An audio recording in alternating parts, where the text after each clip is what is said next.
As you look at Nick Pistone, Todd Laney, Nicky, of course, in that Pistone posse. Last week's winner, John Freeman. Talking about the invert the field. Still waiting for Timothy Peters to sneak in there. Make some big noise. Justin Snow and Clay Watson, row 8. And working our way back through the field, Jason Austin, Jim Bradshaw, and Tom Holder rounding out the field in row 13. Next time by, they'll have 1 lap to go. And of course, Freddie Lancaster up on the point. Freddie is a pretty good runner. He's been going at this ever since we've dropped the flag on Legends Car Racing. Get a good look at the points. The youngster, the teenager, Timothy Peter on top, then Justin Snow, Wayne Austin, Mark Doby, Todd Laney round out the top 5 here in semi-pro. Now, I had said just a moment ago when we went through the grid and we're waiting for Timothy to bust through. Yeah, he is leading the points, but we're waiting for him to really show his stuff and become a dominant force in this field as far as winning, leading laps, and so forth. He's been finishing well, but we're looking for him to do more than just that. Pace cars are off. Here we go.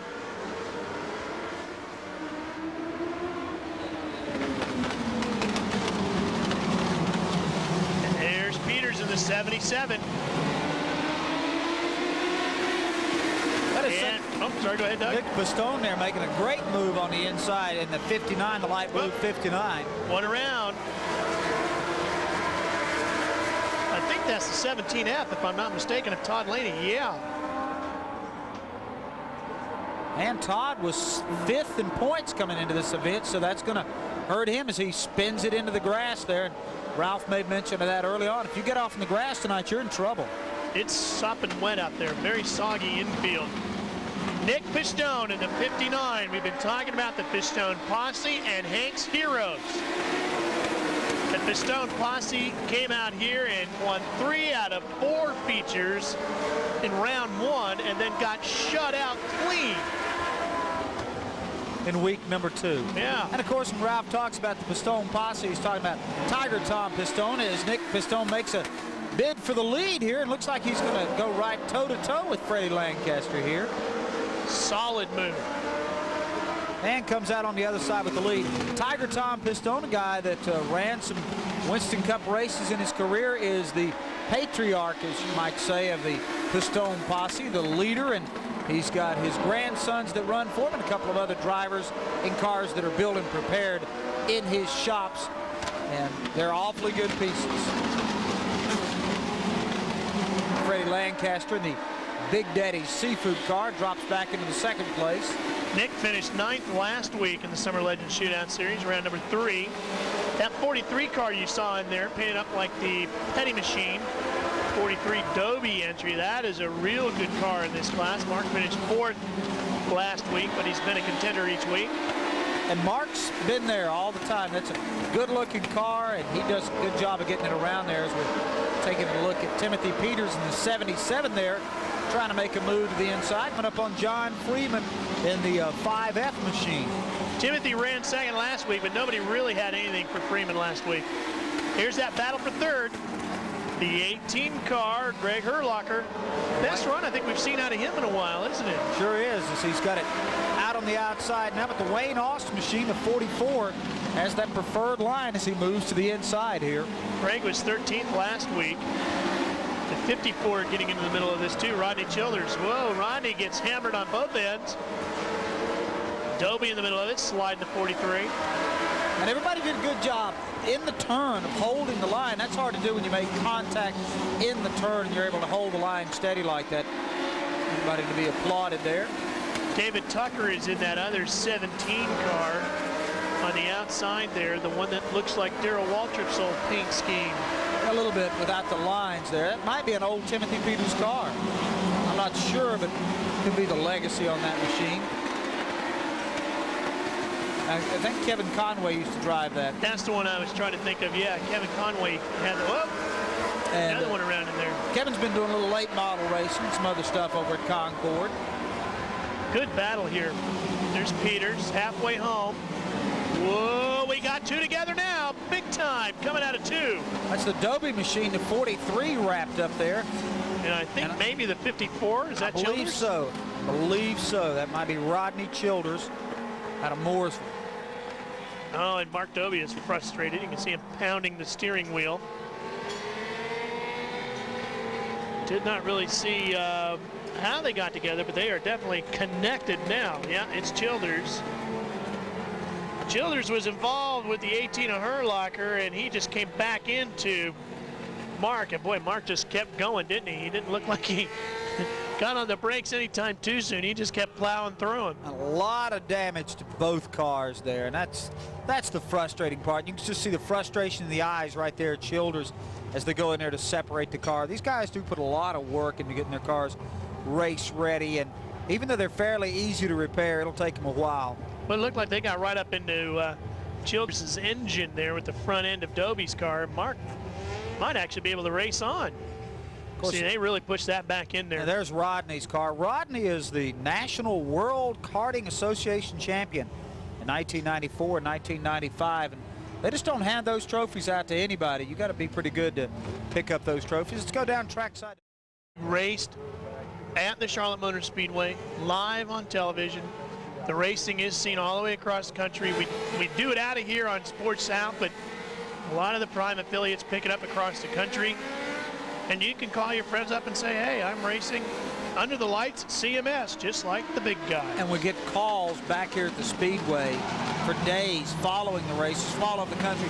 People want to know about the cars. People want to know where they get them. Freddie Lancaster in trouble again there. We're doing a little landscaping in the infield grass. And see if he's going to get it fired back up. Looks like he may get underway.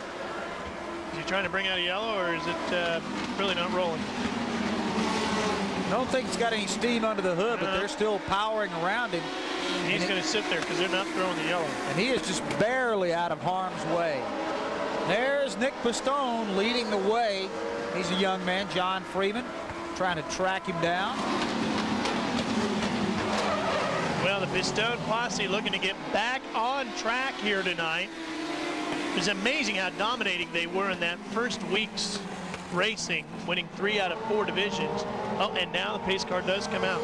Well, the cars were having to change their lines going into turn 2 to avoid the Freddie Lancaster car. He was sort of providing an unintentional chicane there, and I believe they had to bring out the caution just to get him out of the way. And he's sitting in the car too. That may have precipitated the caution more so than the car actually being there. Do me a favor. Don't use any words like precipitated on a night when there's lots of precipitation in the air. Okay. You'll wring it out of me, I know. All right, so as they get the Freddie Lancaster car out of the way, we'll get back to racing here momentarily.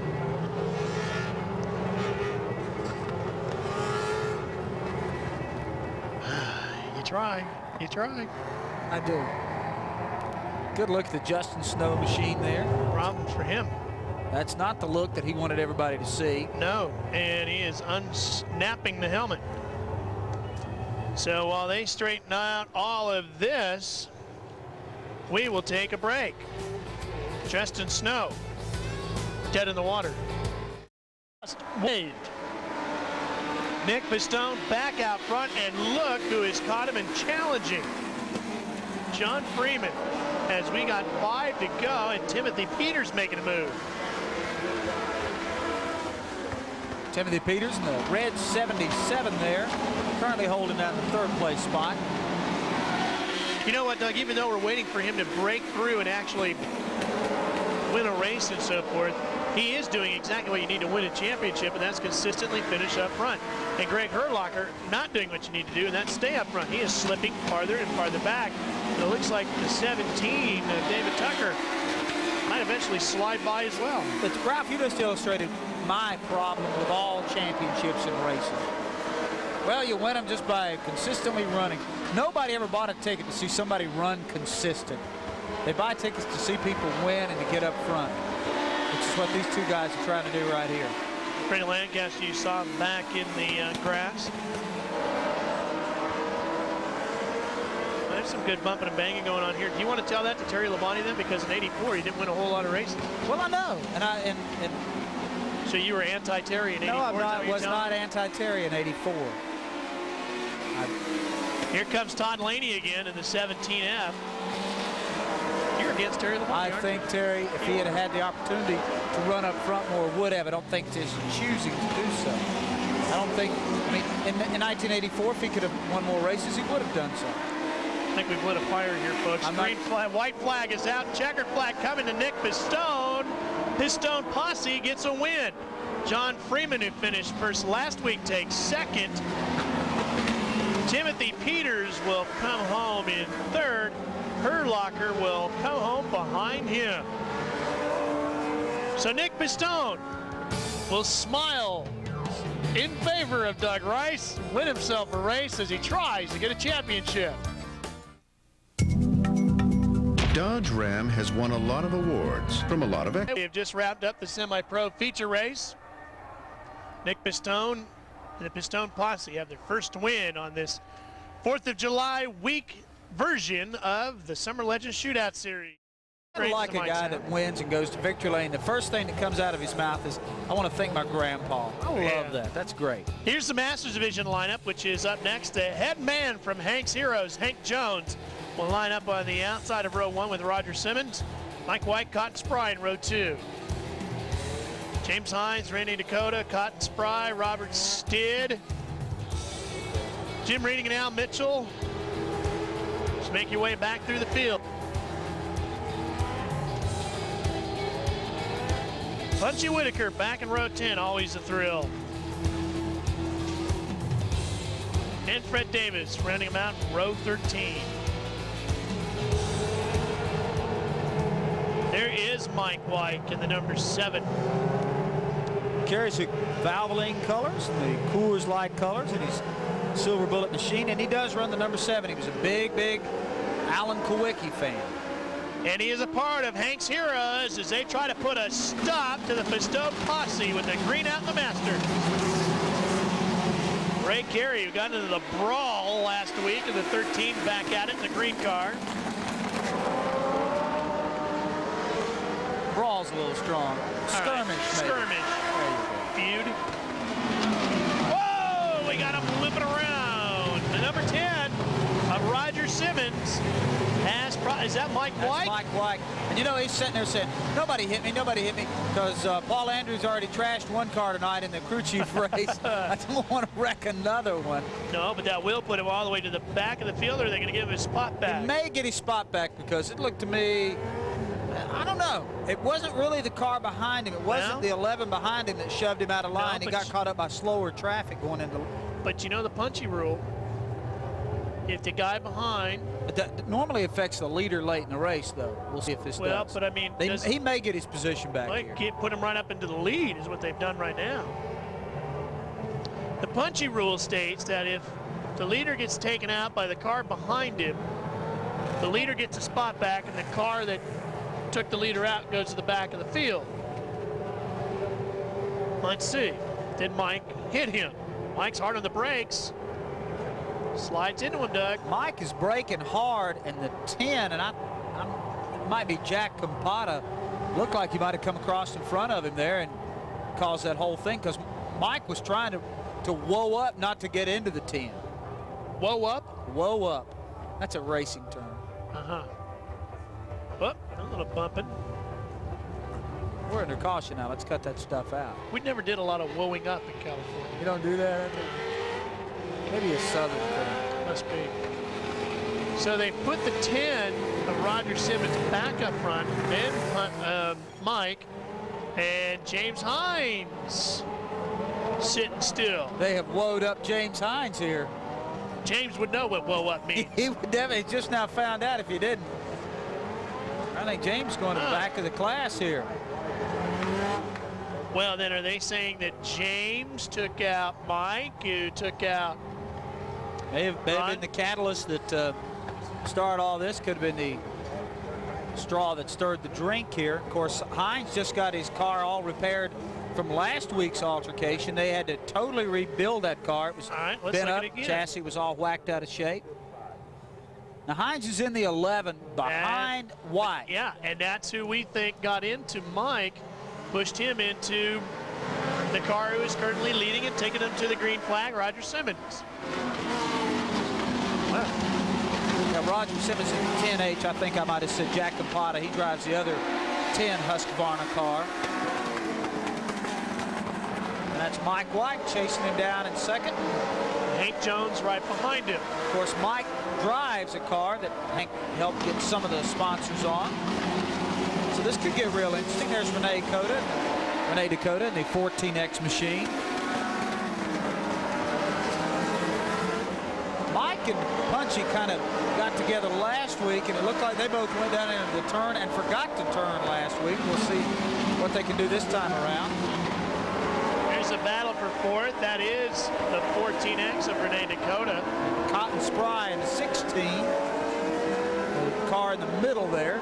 The 27, I think, is that other car right behind him, Steve Childers. That's either Steve Childers or Jay Barber in that odd-shaped 22.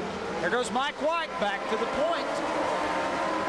Got around Roger now. Hank Jones is lying in third. So Hank's Heroes running first and third right now. See if Hank can move himself up into second and get a 1-2 finish for that team.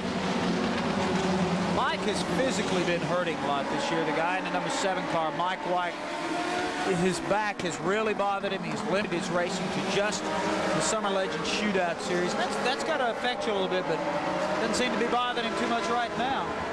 The Valvoline 6 Junior, as it's dubbed. Also sponsored by Sports Design and Bojo Markets. Hank Jones battling with Renee Dakota.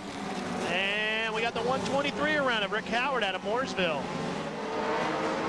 As Mike White continues to lead on, and Renee Dakota getting to the inside of Hank Jones. Now, if you're a first-time viewer of the Legends racing here, Renee driving the old-style metal-bodied car. Just a handful of those remaining. Everybody else has the fiberglass bodies designed by 5-Star Racing Bodies. Boy, Renee Dakota on a pretty strong run tonight as he's trying to get to second place, and we've got slower traffic in the way. There's the 27, so that is the 22 behind him. You're right, Doug. That's Steve Childers he's coming up on. So that's Dakota in the wall. Hank Jones gets collected, and the 10 of Roger Simmons into the infield. So that's second, third, and fourth, all collected up in that mess. There's Hank Jones. He's got damage to the front end of his car. That's a good run for Hank. Shame to see him go out. And the best run of the year for Renee Dakota. Sure was. Now, Renee is one of the few guys that can actually get a fabricator to come work on his car. Everybody else just pop rivets on some more fiberglass.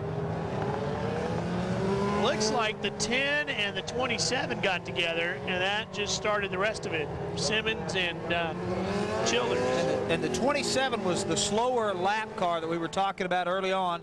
That's the 27 right there. I just turned him big time.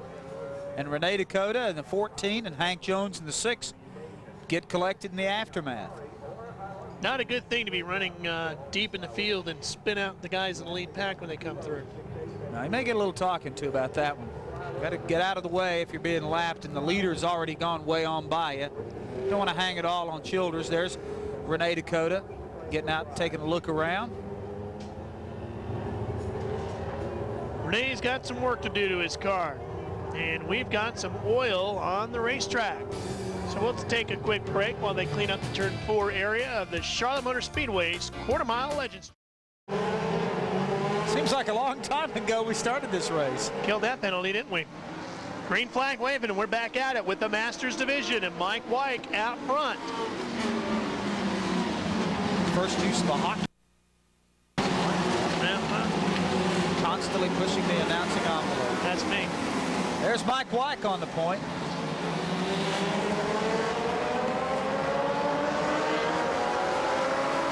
That's the 21. John Smith. Those electric looking numbers there. The first Merchant's colors on the back of that machine. At a High Point, North Carolina. John Smith was the winner of this division last week. And I believe that's Cotton Spry back in third in the 16 car. Yep. Let's see if Cotton was third last week. See if he can chase down on Mike White here. That's going to be a tough order, though, in a short little race like this. I believe Mike's pretty much got a stranglehold on the lead here. Well, this will even out the battle between Hank's Heroes and the Pistone Posse tonight. Mike White, one of the banner carriers for the Heroes bunch. And Hank Jones had pulled off, and now he pulls back onto the course. Take a look out onto the field, and this is pretty much, I think, going to be the better battle right here for fourth. James Hines has worked his way all the way back up. 9 is Al Mitchell.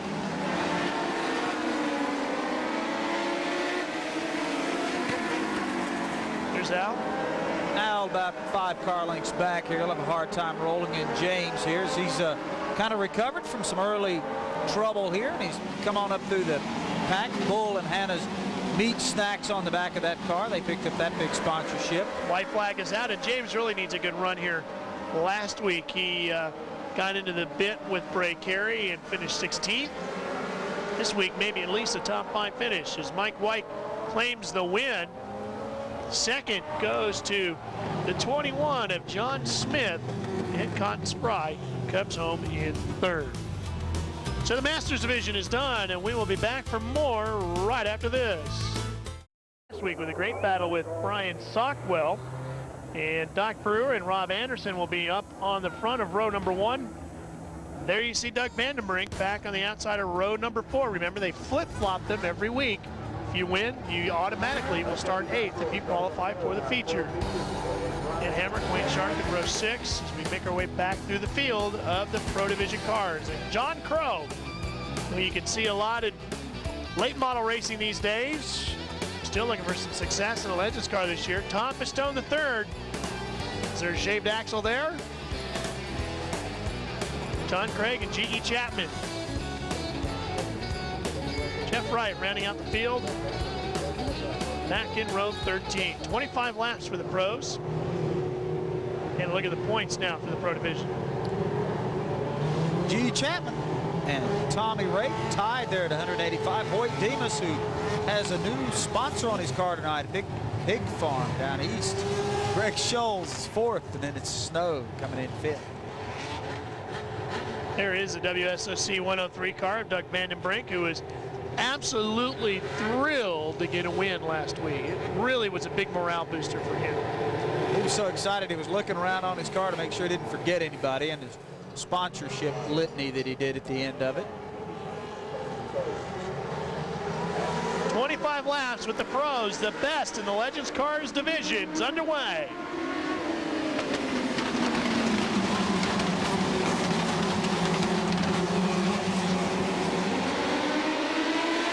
Deep into the throttle, those 1200cc Yamaha motors screaming down the backstretch, and we start bumping into 3. Oh, everybody dicing around in there. Didn't take long for Rob Anderson in the 28 to get shaken out of line, and cars get around him in a hurry and move toward the front. Vandenbrink in the 103 trying to slide up, battling for 6th. Brian Sockwell has come out of the pack, and he's pushed up to the front. There's G.E. Chapman in the 29. That's Greg Scholes with him. That's the battle for 3rd. Scholes is a previous winner already this year. Tommy Rape in the 04. That's 5th. Of course, these guys in the Pro Division, they'll hang right in there and run bumper to bumper and wheel to wheel a little bit more often than you'll see in the other divisions, but living up to their namesakes and being the pros and the guys with the most lap time and the most experience. The 07, Kevin Conway out front. We talked about him earlier.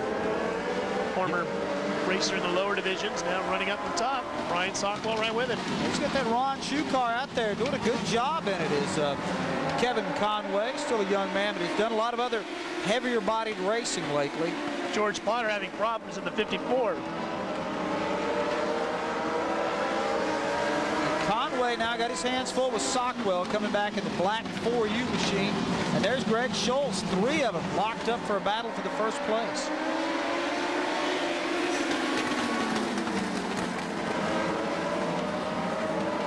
That's a good battle for the lead there. And Potter in the 54 did the right thing there, Ralph. He got out of the way. He knew the leaders were coming up on him, and he didn't want to cause any problems. He got out of the way, let these guys go on and race clean. Here comes Sockwell to the inside, going into 3. Can't get him, or can he?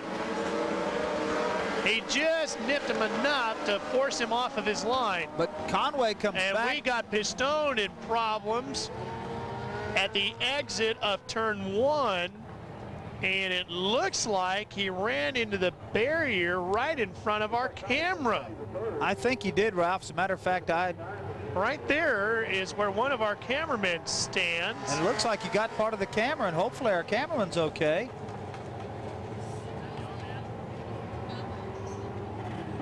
Bubba Dean is our cameraman over there, and the blue shirt looks like he might have twisted an ankle. Now the water that you see there is a big barrier in front of that camera stand that is full of water, and it splashed water up on there. It is, and it's full of water, and I think that's where the moisture was coming from that you saw coming off of the camera stand there. And it looks like it pretty much did what it's supposed to do, and that's to protect the car from getting too far into the camera platform. And Bubba really doesn't have a whole lot of area to go from there. And I can tell you, in the 3 years that we have done Legends Car races here live on Sports South and the Charlotte Motor Speedway, we have never seen a car get near any of our camera platforms. We have one on the inside of turn 3 in the infield that you can see there.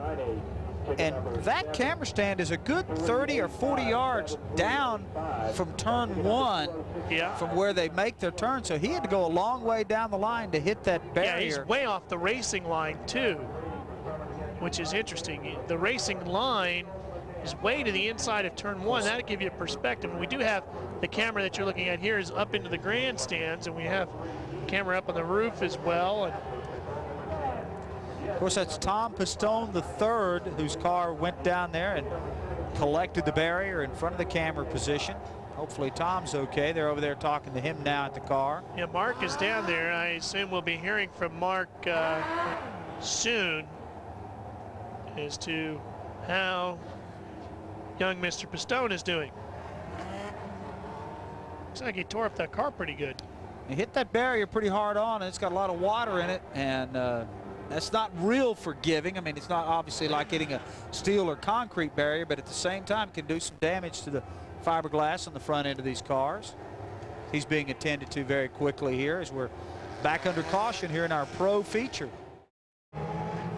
So a frustrating night for the Pistone posse. Meanwhile, Hank's Heroes already have one win. And Kevin Conway back on the point in the 07 as we crank it back up here.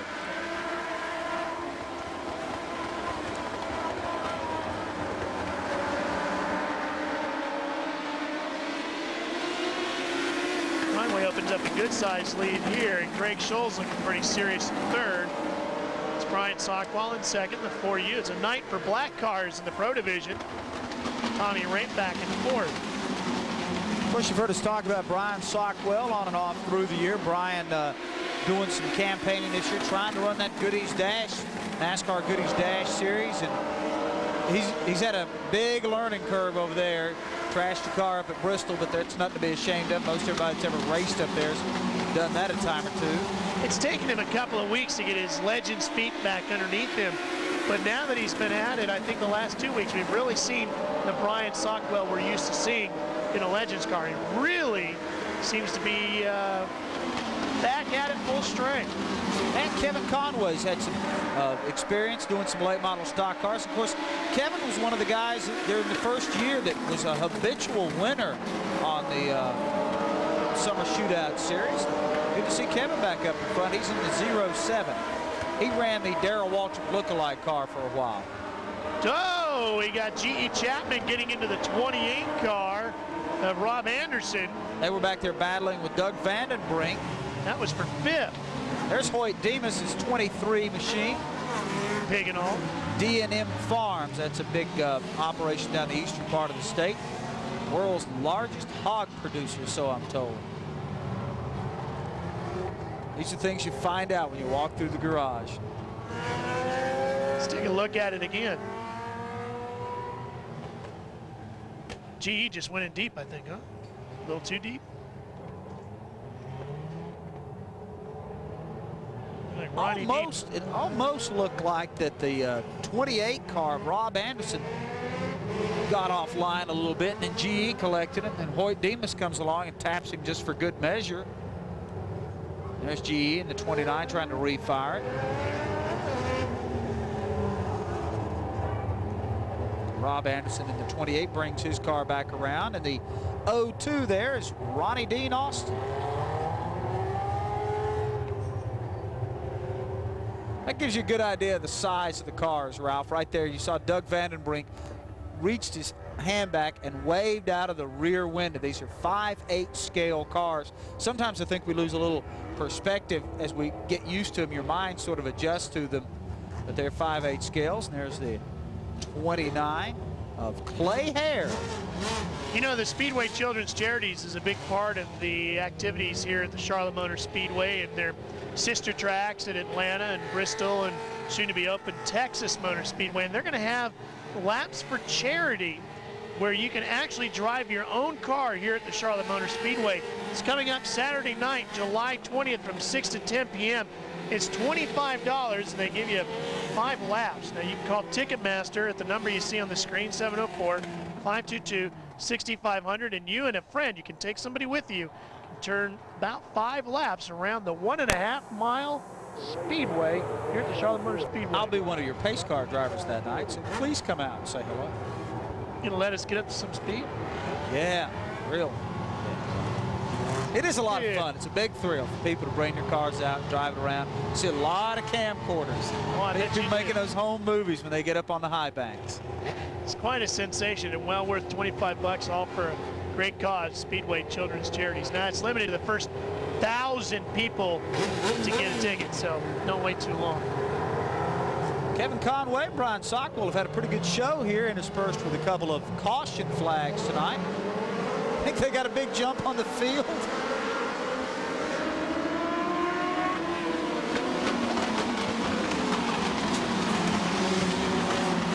Ronnie Dean Austin in the 02. But look at this battle. This should go down to the end with these two. Sockwell finished second last week in the Pro Division. I think he'd like to get a checkered flag tonight. Schultz catches right up to him. Look at that. Got about a 3-car battle here. Sockwell will worry him a lot. He'll try to fill up Kevin's rearview mirror.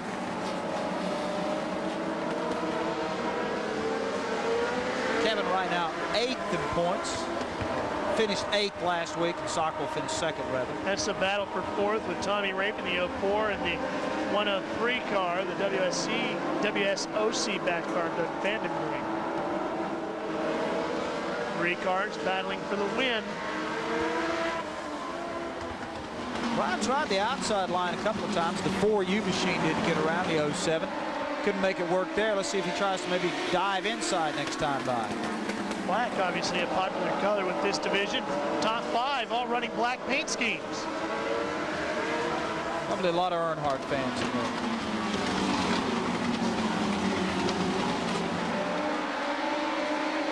That's a good battle there. 3 cars going at it, waiting for somebody to slip. Or get a helping hand. A little chain reaction there. Well, boy, you only need to knock a guy a half a lane up off the groove, and it opens the door. We saw Sossaman do that last week. Yeah, as long as it's a square hit on the rear bumper, it's a legal hit according to the Doug Rice rules of racing. I don't think they call that out in the driver's meeting, though. No, but I mean, that's pretty much how it's enforced. Gentleman's agreement, yeah. Whoa, now that's not real smooth. Well, that's got to be the punchy rule there. I don't know. Brian had the line down on the inside. I don't know if they'll call that or not. It looked to me like Brian Sockwell in the 4U had the line down on the inside of Kevin Conway, and Kevin came back down. Well, the yellow is out. We'll find out. Well, we'll see. We'll see if the judges agree. All right, let's see. You judge it at home for yourself. Punchy rule states, if the guy in second place takes the leader out, leader gets his spot back. And the guy who takes him out goes to the back. Now, Brian definitely cut to the inside and was making a pass attempt. But was he far enough alongside of him? That one's going to be tough to call because that was not a clear-cut case of where a guy comes back up behind you and just hooks you and shoves you and gets you out of the way. Right. It was not that, for sure. They might just put him back the way they were running. Put him back, exactly, which I think is what they've done already. Well, where's Sockwell? Got Schultz in front and Rape. Where's Sockwell? Now, the there's back the Sockwell car at the back of the pack. Let's see if they indeed did kick him to the back of the pack, which might be the case. Well, I'm kind of surprised at that. I guess they felt like maybe Brian had initiated that contact and it was uncalled for. He doesn't look like he agrees with it. Couldn't be none too happy. One more look. He definitely pulls out early enough and is committed to the turn.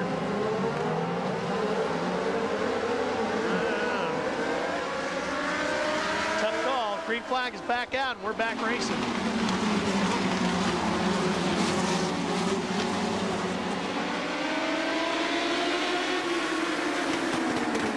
Now Greg Scholes will get up and try to make a run at Kevin Conway. Withstood the onslaught of Brian Sockwell. Well, man, anything to do with the fact that Brian had bumped him a couple of times before. They just, you know. I don't think his prior bad acts could be held against him there, but I mean that one was a tough call to make. I thought Brian had the line there, and Kevin sort of came back down on it. Well, maybe they're just trying to establish the rule and make sure that, you know, there is no gray area. Greg Scholes in the 32, tracking down Kevin Conway. Kevin's ran steady here. Looks like he drifted a little offline there. I thought Greg had a shot to get under and couldn't make it go that time. Well, it makes you wonder if Greg's a little scared to pull the trigger right now because he saw what happened to Sockwell. He might figure that if the door doesn't open wide, maybe a second place isn't all that bad. He's going to go low one more time. It's over. It's over. Oh, don't spin in front of the pack. Oh, I think he might have kicked the rear housing loose on the car. He heard it. I don't know if that was a cause and effect or not. I don't know if he was doing that in celebration and did that, or that was the cause that he spun it around. Looks like he might have heard it. All right, well, we'll be back to find out about everything that happened with the Pro Division race right after this. Well, the Pro Division race is over. Here's a look at the top 5. Conway, Schultz, Rape, Vandenbrink, and Ronnie Dean Austin fights his way back for a 5th. Let's go to Mark. Well, we had a pretty wild night of racing here for round number 4 of the Summer Legends Shootout Series. We started things all off with our Crew Chief Challenge, in which Bill Engel was the winner, and John Freeman, Mike White, and Kevin Conway, and of course in our Chargers tonight, we had a disqualification of the Pistone car, and That's so that let John Freeman come up and become the winner when Nick Pistone was actually posted as the winner of that semi-pro tonight. Shaved axle, the problem there. Yeah. Well, free watermelon and fireworks, all a part of the July 4th celebrations here at Charlotte Motor Speedway. We hope you have a great one where you are.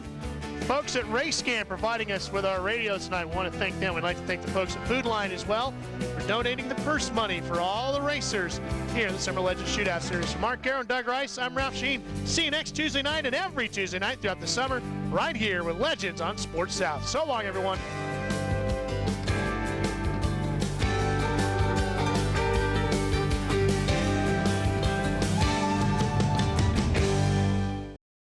For the 25-lap feature, Johnny Sossaman and Sean Parker will be in the first of 14 rows. Rick Bass and Roger Neal in row number 2. Brian Graham and Mal Pollard, who we featured up at the top of the show from Australia. Then Kirk Hansen. There's Brian Doby, one of the big Petty fans, and 15-year-old Tolliver Smith in number 21. Chuck Orr, Richard Carter in row 7. Brian Lee and Kirk Hansen in the 24 make up row number 8. John Burwell, John Chapman, then Danny Keaton and Kurt Andrews round out rows 9 and 10. Steve Brzezinski, Charles Guest in row 11. Justin Snow, who we've really been keeping our eyes on a lot this season. there in row 12. And all the way back in rows 13 and 14, Gary Duffy starts shotgun on the field in car 321. I knew you would skip the 123. I just knew you would skip the 123. What did I do? What did I do? Van Wingerden. Oh, yeah. I knew you saw Tom Van Wingerden. I knew you weren't going to go there. There's Mal right there. Mal Pollard, who we featured at the top of the show from Australia. He is a paraplegic, lost the use of his legs in an automobile accident back in 1985 and came over here. There are only 6 legend cars in all of Australia, and he said, I've got to do this. This is a chance of a lifetime. And here he is, and he had to go through tech for the first time today because he finished 3rd in his heat race. Sold his house, sold his car, sold everything to come Legends car racing in the U.S. And he's getting a green right now.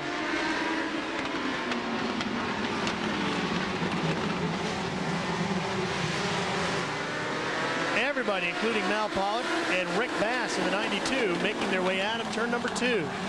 Rick had a tough run last week in the Chargers race. We didn't get to televise it, but he was running strong up until about 5 laps to go. He missed a big wreck, and he went into the infield grass. He got into the grass so hot that he spun out. He was headed for 1st or 2nd, but it kicked him back into the field some. Brother of renowned motorsports artist Sam Bass, Rick has really been coming on strong. This is his 2nd year running in the Chargers division, and he has greatly improved over his performance last year. Sam sponsoring his brother's racing effort is taking a look at the battle for 4th and 5th. Ooh, I thought the 32 was going to go in there a little too hot. I believe that's Kirk Hansen there in the 24, and the red car was, I believe, Brian Graham, the red 96. And Steve Thompson in the, or Roger Neal, I should say, in the white 32. Back up front, your lead car, the 14, Johnny Sossman out of Midland, North Carolina. And we've already seen Johnny win a Chargers event this year. Talked to him, he's pretty fired up. They've been working on that car very, very hard, trying to get the feel right. Apparently they found it. There's a look at your top 3. Now, Johnny continues to run well in this division as the caution now comes out. Spin on the front straightaway. Sossman with his hand out telling everybody to slow down. It looks like the 28 or 3. I believe that's the 28. I think that's Charles Guest. Yeah, that is a 28. A little bumping going on here. That's that white 32 had problems earlier on as well. He goes around into the infield. That's the car that is Roger Neal, we believe.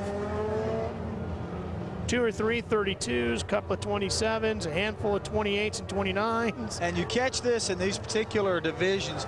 A lot of times there are so many guys in here. Now this 29 is Richard Carter that you see there, the WCW car. He's vice president of Diamond Ridge Motorsports. The other 29 that looks identical to it is Clay Hare, and his number is 29 WCW. So that's the purple and yellow car that you see out there.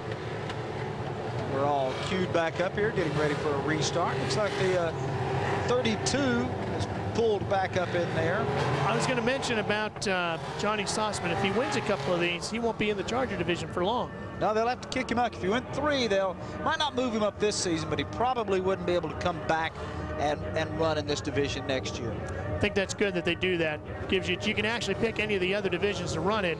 It's up to you, but you just can't come back to the Chargers. Mark Garrow, you've graduated from the Chargers now. Yes, once or twice, as a matter of fact. Then they would demote me again. Cotton Spry in the Masters division comes into this race 2nd in the points. We haven't talked a lot about this guy because he's been very quiet about going about his job and staying high in the points. Unfortunately, you had a problem in the heat race, and now you're shotgun for the feature. Yeah, I was running pretty good in the car, hit a car, tore my front wheel off, so bad break, just had to start in the back. So Cotton Spry is going to have to be very spry to get to the back, to the front, and try to protect that number 2 spot in the point standings. We're getting set to go back to green. Let's hear Ralph Shaheen and Doug Rice. Cotton kind of looks like one of those guys that ought to be a Civil War reenactor, and he even has a little bit of that accent. You don't expect to see him in one of those scenes from Gettysburg, charging up Seminary Ridge there. They've had to move a couple of cars around to make sure everybody's in the right location, so that is one of the reasons why we are going for another lap of yellow. Sports Design, one of the sponsors of the pace car here, and Hank Jones, who owns Sports Design, was telling me he is also going to have the Legends pace car at the new Las Vegas Motor Speedway. Big Legends car racing going to be taking place out there. That's the deal we got to get. We got to get the Legends car television rights for Las Vegas. How do we do that? We got to work on it. We got to apply all the pressure. You know people. Oh, no. I don't know enough. We watch the field divide up here. It's taken them a while to get this sorted out here. Lots of folks in the Chargers. It's our most there you go. Just park them on the track. That's an easy way to straighten it out. Just wait for everybody to catch up with you. Well, they're going to park it. So are we. We're going to park it right here. Take a couple of commercials. We'll be right back.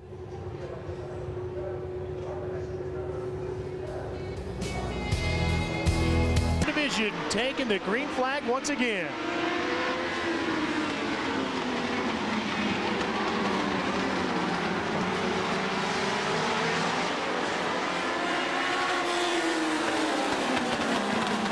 Oh, Rick Bass got hard on the brakes, didn't he? As he went into 3. That squirmied the car around a little bit. Sossman got a good break. Sean Parker is back there, though, dogging him in second place.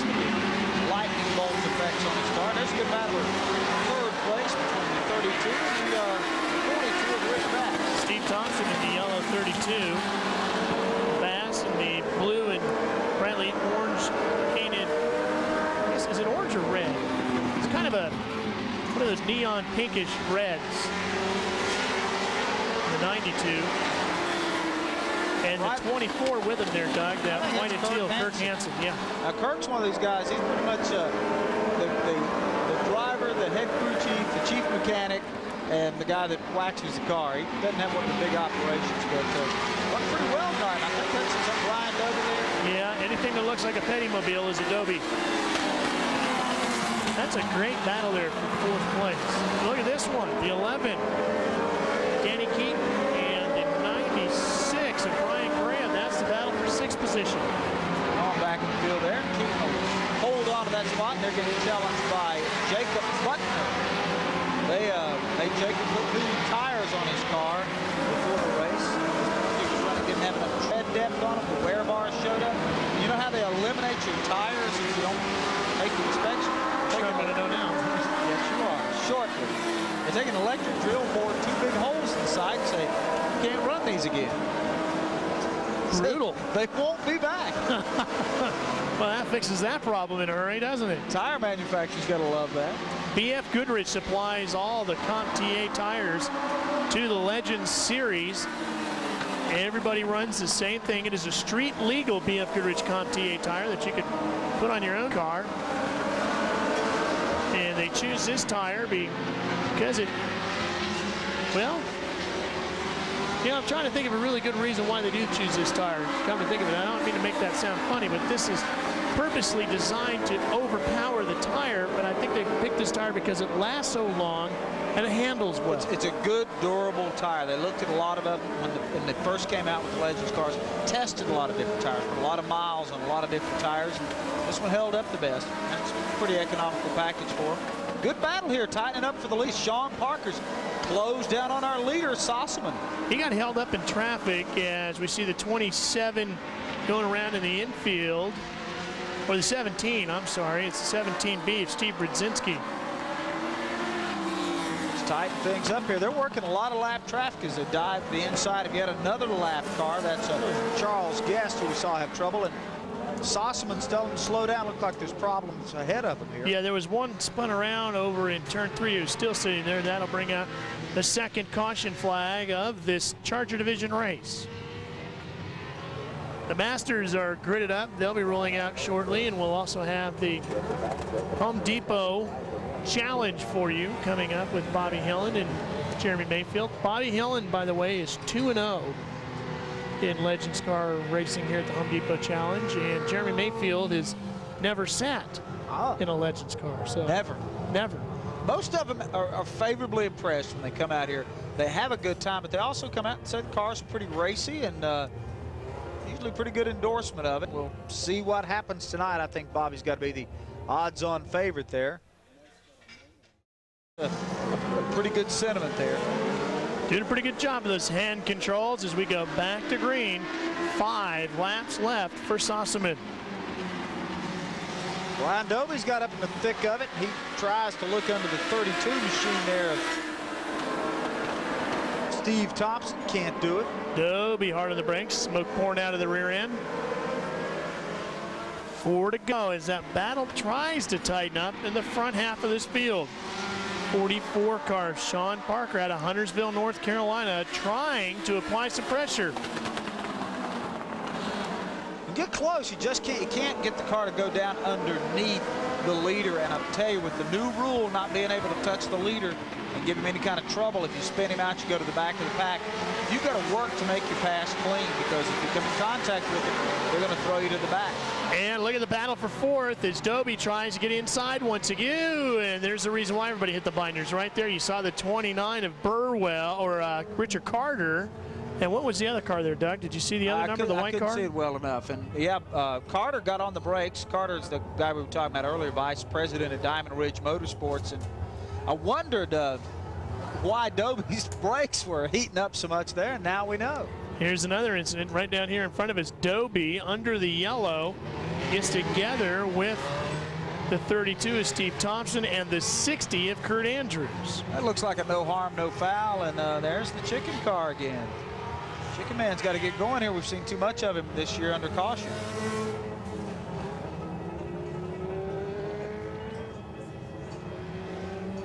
So our leader, Sossaman, now being trailed around by the 44 of. Back to green. Green-white checker is what I hear when we go back.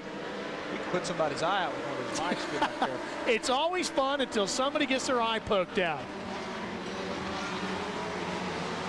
Sossaman on the point. Oh, look at this battle for the lead. Boy, he's going to give him a run, isn't he? Sean Parker coming after it. Got that low groove, but just can't make it stick when he goes into the turn, and Sossaman's able to tow him through there one more time. White flag is out, so this is it. Parker runs her as deep into 3 as he can, gets on the gas as early as he can, nothing doing there. Take a look at the battle for 4th, that's going to go away. The win is going to go to Sossaman.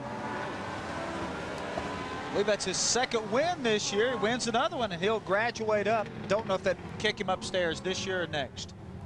Well, he knows where to go. That's a veteran of Winner's Circle, right to the tech area.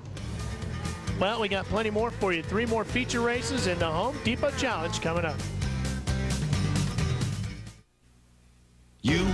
And back half the top 5. Let's check in with. So Here's that lineup. We showed you the front row. Richard Hinson and Bill Irwin make up row 2. John Smith and James Hines still looking for him to get into Victory Circle. Mike Hughes and Mike Wyke in row number 4. Lane Seifert, Jay Barber, Lamont Brown, and Renee Dakota make up the next 2 rows. Bill Cranfield and Roger Simons in row 7, and Bray Carey and Ralph Medlin. Round out another short field of cars as well in the Masters division, look like tonight. looks like 20 cars in all. Mike Hughes is our points leader. Cotton Spry, who Mark Garrow talked to just a moment ago, in second. Mike White, James Hines all knotted up there for third, and then John Smith holding on to the 5th place spot after 4 races. We reached the halfway mark tonight. I love this new bumper music. You like that? This is jamming. Good music for the Masters. There's Mike Wyke in the number 6. He's always tough. And there's Cotton Owens. Cotton Owens? Got to find Cotton Spry. Got to find out why Cotton got that nickname. You know, nicknames are so strange. He probably raised tomatoes and somebody decided to call him Cotton. Do you have a nickname? Not that we can talk about. Green flag. Oh, Mike Wyke inside, not a lot of room there, but he makes it work. The 7 car picking up some ground, and here comes the leader of Hank's Heroes to the front. And of course, that's one of Tiger Tom's Pistone posse right behind him, punching Whitaker, who's got way on the outside. Oh, big problems on the front straightaway. We got a car upside down. Tumbling is James Hines.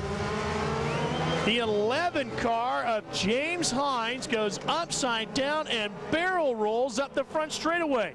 Punchy Whitaker is involved in the 64, as is Richard Hinson. And James moving around inside the car, and here he comes out the door.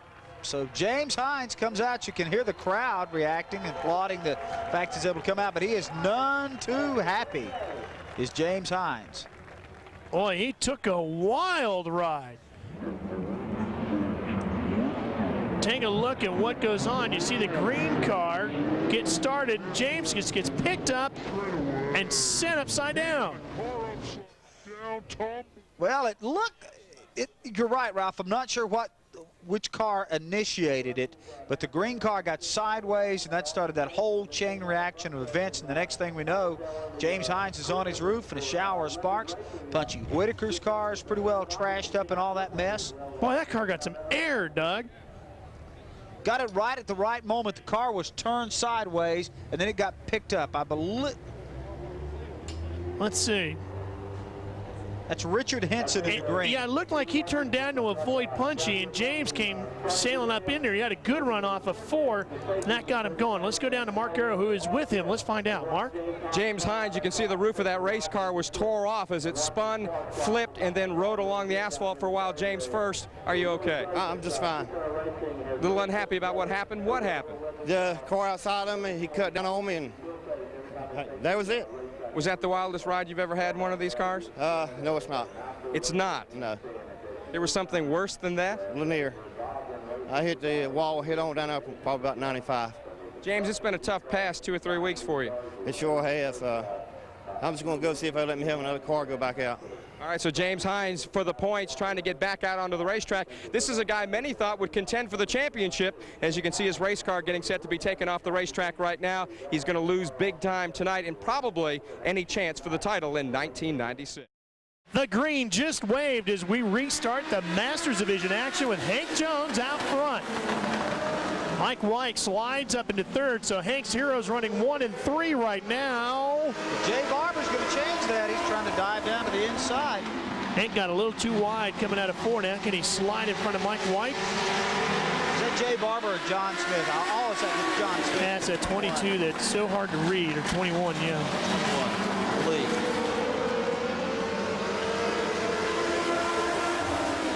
That's John Smith on the point. So it's up to Mike White now to chase him down to 33 car. That's Bill Irwin, runs in 4th. Mike's car tends to work better the longer the race goes, Ralph. You notice that over time. The race gets going on. He'll start back 6th, 7th, and 8th, and his car just seems to come to him and adheres to the racetrack better as we go through the race. One thing I notice about Mike White is he is always there. We have seen this guy racing when he is absolutely sicker than a dog, suffering from the flu or what have you, and the man climbs behind the wheel of the car, and he's always in the thick of the competition. Doesn't matter what tries to knock him down, Mike White battles back. Tremendous racer. And he's holding in there right now, holding down that 2nd place spot. He'll make a run at the leader here in just a minute. He'll go after Smith in just a little bit. Remember, if this is the first time you've watched the Summer Legends Shootout Series, the Master Division competitors are all 40 years of age or older. Here's a battle for 4th. Bill Irwin in the 33. 5M, I believe that is Mike Hughes and Renee Dakota, the 14X. Of course, they compete for championship points in all but the Charger division, which has already been in action tonight. And oh, Dakota might be able to capitalize on that and take a spot away from the 5M of Hughes. It's 4th, 5th, and 6th. A little contact there, and you got a new 5th place car. And Renee Dakota slips in there. We've told you before, like Ralph said, if you're new, Renee drives one of the very first cars ever made. Still has a metal body on it. That's why the body looks a little different. Sharper edges to it, and not quite, doesn't have the finished look maybe that the fiberglass bodies do. I'm a bigger fan of the fiberglass bodies, I got to admit. Here's that battle up front still continuing on. The 21 of John Smith at a high point. Last week we got to look at the new Dodge that they'll be producing here in bigger numbers a little bit later on. Nice looking Legends car, Ralph. Had a really nice looking bull nose front end. Sure was. And Mike White starting to hang out the rear end of the car a little bit. I hate to tell you this, Doug, but I think our theory of him getting stronger as the race goes on kind of maybe slipping away a little bit here tonight. He's disappearing here on us, doesn't it? You got to credit the leader here, John Smith. He's just hooked up and got the car running real well. If you can hold off Mike White, you're earning your pay. Absolutely. You can see Hank Jones just behind them. About 2.5 seconds back is where you find Hank Jones. And of course, Mike White is a member of the famed Pistone posse, Tiger Tom Pistone, who has about 12 cars. No, Mike's Hank Jones, excuse me. That's all right. Always here to catch him. Punchy Whitaker, who wrecked out earlier, is a member of the Pistone posse. Absolutely. Our leader, John Smith, out of High Point, runs some convenience stores up there. We had a car going the wrong direction over in turn 3. He's turned it around and got it going the right way. And his son, Tolliver, also raced earlier tonight in the Chargers division. There's Bill Cranfield in the 41 that had problems over in 3 as we come to the white flag. Boy, what a dominating performance here by John Smith. Slower traffic going to slow things up. Alan Skelton getting in the way. Now, this could help out Mike White. He is a crafty veteran. Oh, boy, he's trying everything. You can see him locking up the brakes, coming off of 4. To the checkered flag they go, with the win going to John Smith, holding off the hard-charging veteran Mike White. We will come back to talk to the winner right after this quick commercial break. Stay with us. We're Legends Car Racing on Sports South.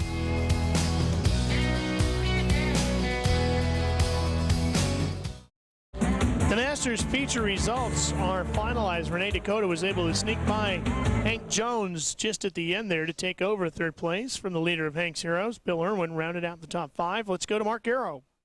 It's Clay Hare, the WCW number 29, rolling out. He is on the front row for the Pro Division in their 25-lap feature. He's going to line up alongside Darrell Jackson, John Craig, and Doug Vandenbrink. Make up row 2. Ronnie Dean Austin and John Crow is in there. Brian Sockwell, who had some unfortunate accidents last week. Tommy Raitt, Kevin Conway, Tom Pistone, and Chuck Cafera. Back into row number 7, you find Jeff Craig and Hoyt Demas, Matt Mullins and Tim Dahm back in row 8. Jack Campata, George Potter, David Wagner, and Keith Martin in row 10. Row 11, Danny Curley, G.E. Chapman, Rob Curley, and Rob Anderson making up row 12. Then it's Ed Brown, Jeff Wright, Wayne Sharp, who we saw at the top of the show, and Doc Brewer way back in row 14. Here's a look at the point standings for the Pro Division. G.E. Chapman, the reigning champ, who led the points early on, is 3 back behind Tommy Raitt. G starting way back in the show, though. There's Greg Scholes, Hoyt Demas, and Brian Sockwell. Brian, by the way, had a 6th place finish in his last Goodies Dash race down at Somerville. Well, they're going to hustle these guys off as we're set to go green with Clay Hare leading the field.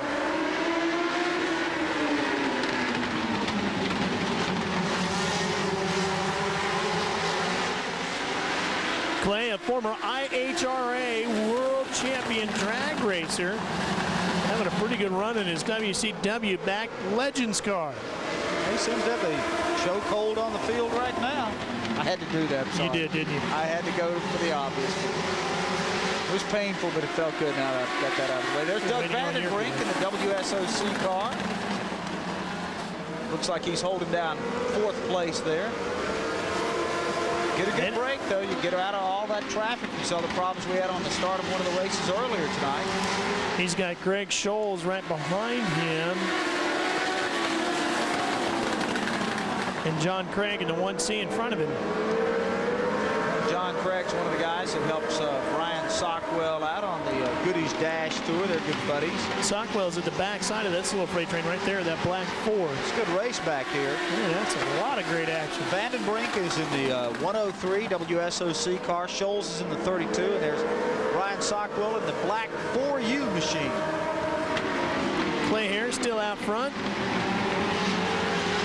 you look at these cars, you can buy coupe versions, you can buy the sedan, the larger versions. Actually, they're about the same size, just the fiberglass configuration is a little different. I hear there's a little more headroom in the sedan version. It's a little bit longer back there.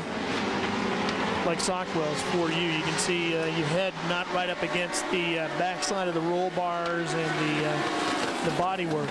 And there is your leader, Clay Hare, just in front of Darrell Jackson and John Craig. He's already started lapping some of the slower traffic. Boy, this is a good run for Clay. Now, Clay has been spending a lot of time over with Brooks and Dunn racing around on their Nashville shows over there. And has been doing very well. He's won a lot of races up in Nashville. He's won some championships in the divisions. He hasn't done as well here in Charlotte, the Summer Legends Shootout Series, though. Yeah, we got a caution out on the racetrack. And to be honest with you, Doug, I can't see we had why. a couple of cars up in turn number 3 that got turned around, so we'll jump under caution here. There's Darrell Jackson. No, there we go. G.E. Chapman involved. Tough break for one of the second place points guys here tonight. G looks like he's going to drive that off course. G is going the opposite direction of the oncoming Look at the field. look at the right front tire. He may not have any choice in the way he goes.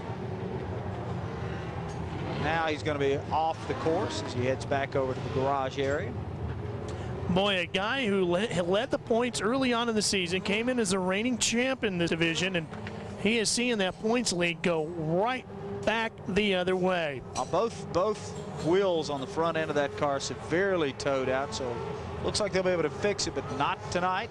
We got to give a tip to the folks at Food Lion for covering all the points money on the Summer Legends Shootout Series. They brought some serious dollars in. And here's a look at what happened to those guys.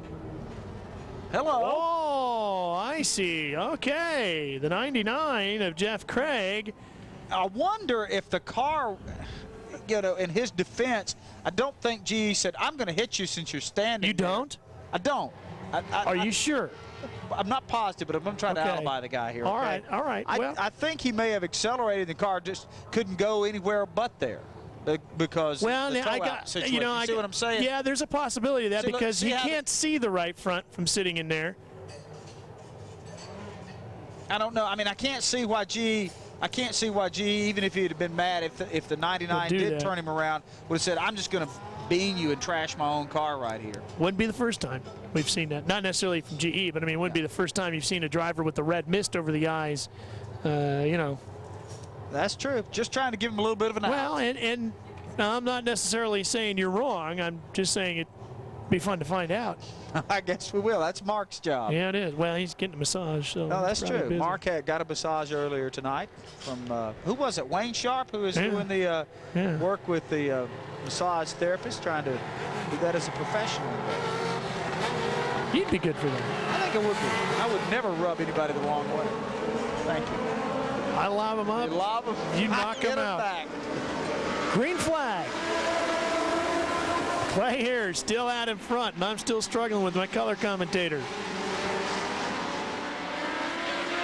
Clay Hare's not struggling, though. He's in good shape. There's Greg Schultz, 32B. Ryan Sockwell in the 4U right behind him. They're both chasing John Craig, who's hanging on, and Vandenbrink around him and after Darrell Jackson now as they battle for second. A winner last week in this division was Kevin Conway. Him and Brian Sockwell had a great battle going on for about 10 laps. Now, I know you're a big wrestling fan. I'm just waiting for more terminology on this one. I got to get dialed back into wrestling. I've lost touch. Schultz to the inside of Craig, and Sockwell's right there as well. John Craig going to go backwards. Brian Sockwell trying to work up under the one car.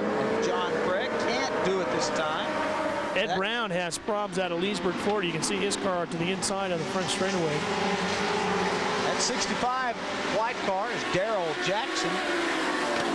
Well, Vandenbrink looking pretty hungry. Already has one win. Look at this bagel. There's Chuck Gaffera and the 77. And the Jasper's car back there. And the Pistone Taxi back there. See the 59. Ooh, that got a little tight. And there's the Pistone car that you saw come into the shot in there. We got two cars off at turn 2. One is the 28 Rob Anderson, yeah, and a blue car, which I can't see the numbers on right now because he's facing the wrong way to read it. That may be. There he is, 93. John Curley. Lexington, North Carolina. He's a running. And John is running over to talk to someone else. You know of any good restaurants? Oh, hey. Don't take your helmet off. Don't take your helmet off. Don't take your helmet off. Oh, he's already done that. Bad move. Somebody else coming over to chat about it as well. I think he's talking to Rob Anderson. Is that who he's chatting The 28 with? is That's Rob Harvey Anderson. Walters. Harvey's the head of track operations here at the Speedway. Well, who is the other car? Harvey's been in a couple of these George, is that tussles. George Potter in the other car? The red car that stopped there has got the door closed? I think so. So they got some officials coming in here to say, okay, this is enough. Go back to your neutral corners. I think I would love to have been able to read that T-shirt right there. Boy, he's coming back for more. Flat out, it says. Yep, and he is. He might be, now that he took his helmet off, too, if he ain't careful. Might be flat out of the racing here if he doesn't cool out. Absolutely. Harvey Walters, and I think that might be, I'm not sure who the other official is, maybe Todd Fisher, but I'm not sure, talking to him. And you really don't want that to go on. I mean, you don't want to see guys getting in there pushing and shoving. That's not going to solve anything. I can't read the number on that red car down there, and I'd hate to say that it's George Potter if it's not. But Mark Garrow's down there looking to get an interview with the Gentleman's Sport for actions like that as we get set to go back to green.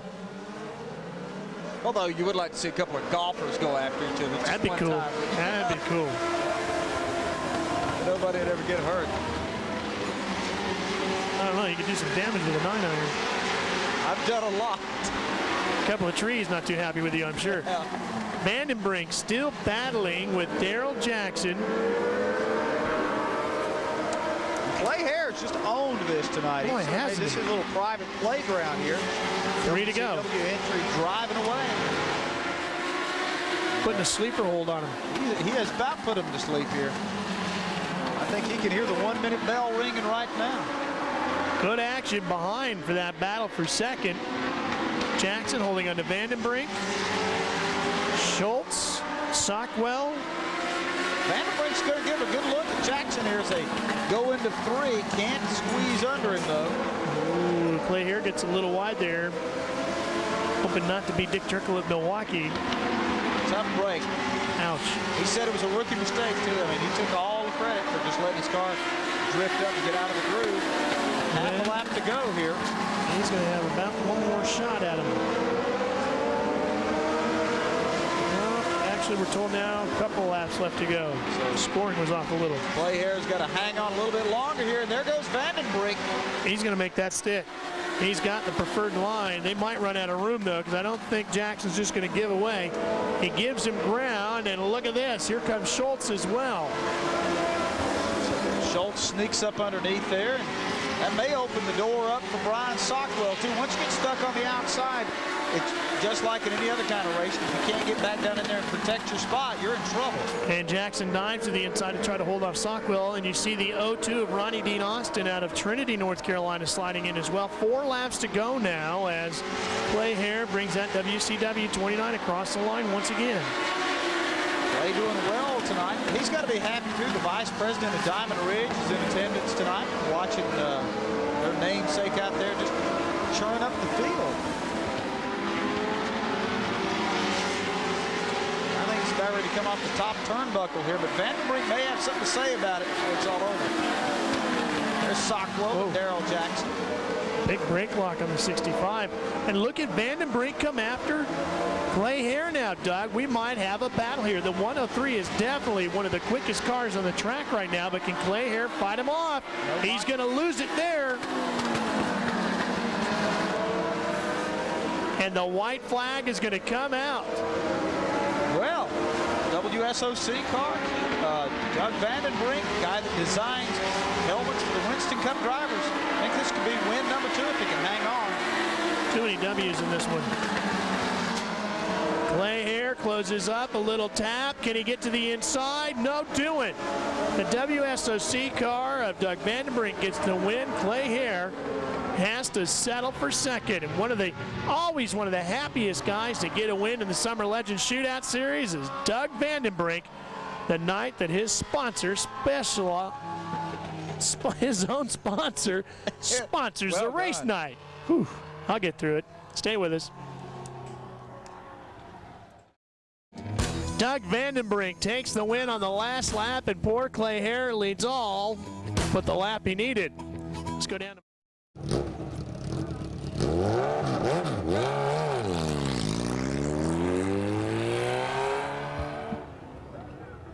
That's Bodine in Lugnut's car.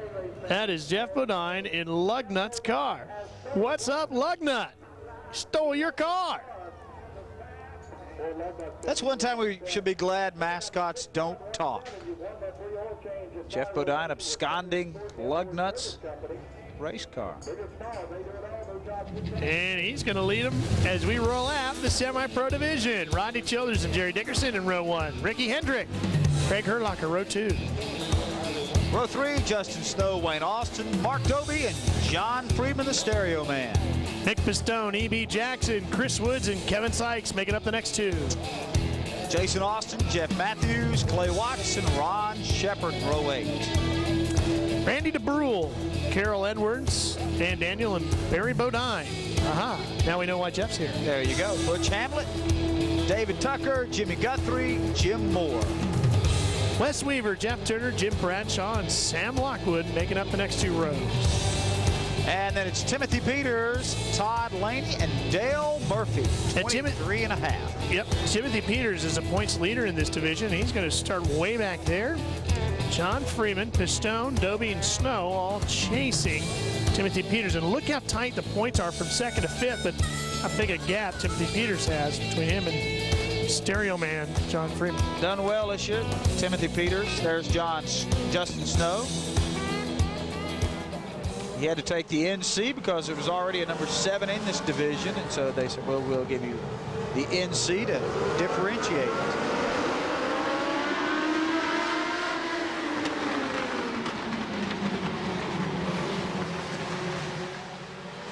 Coming out of turn number 1, everybody makes it almost through turn 2 as we've got 2 cars stacked up coming out of 2. Looks like Jason Austin is one of those, and the 30 is Jeff Matthews. Barry Bodine's in the event tonight, the son of Jeff Bodine. I guess that's the reason Jeff's out here driving around in the pace car tonight. Of course, their shop only about half a mile here from Charlotte Motor Speedway. Let's take a look at this again and see if we can figure out what happened.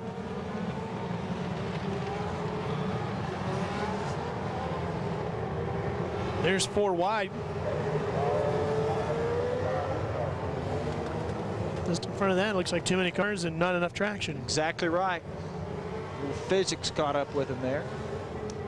2 objects cannot occupy the same space at the same time, although they tried real hard. Jason Austin rolling once again with 14. And Jeff Bodine in the field. Driver of the QVC backed entry. Having a good time out here tonight. Jeff will go race. Jeff's a fun guy to be around, too. He is. If you get to know him a little bit, he's fun. He's an entertaining, pretty energetic personality. Mark? Well, down here, Lugnut is trying to mug Jeff Bodine for stealing his race car. They've told Lugnut not to leave the keys in the car ever again. He was trying to kiss me. Give me a kiss. Mwah! You. I think that's a guy under there, Jeff. Oh boy, a little grease.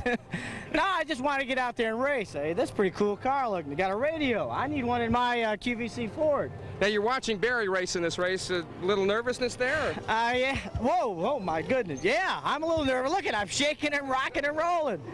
Yeah, it's his first race, and he's going to be out here more this summer, so he's just getting the cobwebs out tonight, but he's doing pretty good. He's last. All right, they're ready to go back to green, and Jeff's going to take that kiss back from Lugnut. Yeah. They've got hydraulics rigged up on Lugnut's car, and that's what Lugnut was hitting the button, and Jeff's car going up and down. What's up with the beard?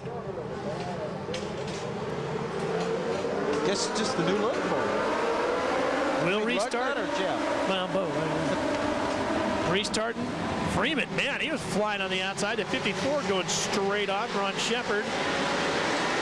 You see Freeman go flying around on the outside in that 5F. Trying to make a quick move to the outside, does so. Jerry Dickerson in the 90, trying to pull away from Wayne Austin's 44.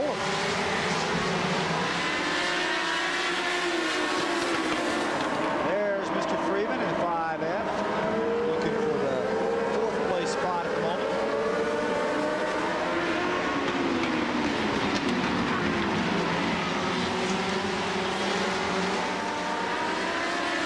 Come up with a nickname for John, since he does owns Freeman car stereos, all the stereo stores around, like Mr. Watts or something. Yeah, Mr. Woofer. Mr. Tweeter doesn't kind of. No, Captain Woofer maybe. Captain Woofer might not be bad. Powerful sounding. There's the 44, Wayne Austin, always a contender out here. I thought Jerry Dickerson was going to really have a chance to pull away here, but Austin reeling him right back in. Jerry Dickerson about a single car length advantage there, and then Freeman back there in 3rd. John's a tough competitor. Get a good look at the Austin machine there. Well, I tell you what, Austin is really coming on strong. Well, he's caught him now. If he can get around him, that may be the harder part of this equation here. Oh, we got him scattered all over from turn 3 to turn 4. Get some names and numbers for you here. Well, that's what happens when you get 25 cars in a race. I believe one of those is going to be Freddie Lancaster, who's just had a myriad of problems throughout the season. Now Jeff Matthews again in the 30. I think Jeff might have been off in the grass last week for us too. He's been up the front end. Looks like a little bit of rear end damage there, so a little bit of body work to snap some new fiberglass onto that car. As you can see, the front bumper there has been out of whack, and he lost the rear bumper. 45 belongs to Butch Hamlet from Martinsville, Virginia. That'd be a good Legends track. I guess it is just not Hamlet's night to be. Oh, tell me he didn't say that. He will bear the slings and arrows of outrageous. Never mind. Tell me he didn't say that. Oh well. Stay with us if you can stomach it. Tonight when Doug and myself and Mark Garrow come back to do it all for you again with round number 6 of the Summer Legends Shootout Series. For Mark Garrow and Doug Rice and all the boys down at the track, who did another great job in bringing us some of the best Legends car racing you'll see anywhere, of course, live on Sports South. I'm Ralph Shaheen. See you next Tuesday, everybody. Have a great week.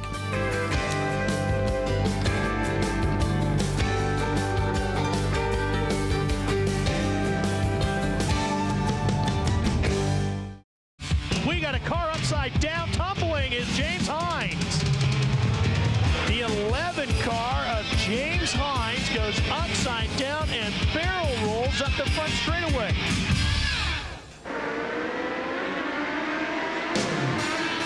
Last week in the Summer Legends Shootout Series, it was the Chargers division that got things underway. Kirk Hansen and Roger Neal get together. Neal goes for the spin, putting him out of contention and in the grass. After 2 cautions, number 14, Johnny Sossaman, was in control. He was challenged by a stubborn number 44, Sean Parker, but it was Sossaman who held on to claim the glory. In the Masters division, it was nothing but wild action all night long, topped off by James Hines, who went for this unbelievable ride on his roof. Hines would be okay after climbing out of his wrecked racer. One more look at one of the most spectacular moments ever in the Summer Legends Shootout Series. Number 7, Mike White, would go for the pass on number 21, John Smith. Smith was determined to hold off that hard-charging veteran. He would do so, picking up a hard-earned victory. In the Pro Division, number 29, Clay Hare jumped out to the early lead. Caution came out after an accident took out the other 29, G.E. Chapman, who wasn't too pleased. Some drivers even lost control outside of their cars, as Danny Curley discussed the situation with Rob Anderson. Doug Vandenbrink in the number 103 car took control of the race, passing Clay Hare for the lead. Vandenbrink would hold on to get the win in the Pro Division. round number 6 of the Summer Legends Shootout Series. We're halfway home through the summer of '96 as we go racing at the Charlotte Motor Speedway. Cars starting off with the semi-pro division as you take a look at their lineup for their 25-lap feature with Wes Weaver and Ricky Hendrick on the front row. Mark Doby, Nick Pistone, Wayne Austin, Stereo Man. What'd you call him? The Wizard of Boom. John Freeman. Yeah. Timothy Peters, Jerry Dickerson. Jeff Matthews, the driver who was injured last week, back racing with us tonight. Brian Zeck. There's Randy Humphries, Chris Woods, Jeff Turner, and Clay Watts. Of course, Clay won't be in the show, as Mark Garrow told you a little bit earlier. Francis Rossner in the .08 car will line up alongside of Barry Bodine of the Racing Bodines. And Todd Laney in the 17F running at the field. And Barry Bodine is the son of Jeff Bodine, who was out here last week and stole Lugnut's car. Here is a look at the points for the semi-pro division. Timothy Peters hanging in there up top. You surprised to see that? Yeah, John Austin, Wayne Freeman got a lot of experience. Nick Pistone, Mark Doby, but Timothy, a young man that has won, I think, 10 national go-kart championships, so he's used to winning, he's used to running up front, and shown a great deal of polish this year in his Coca-Cola sponsored entry.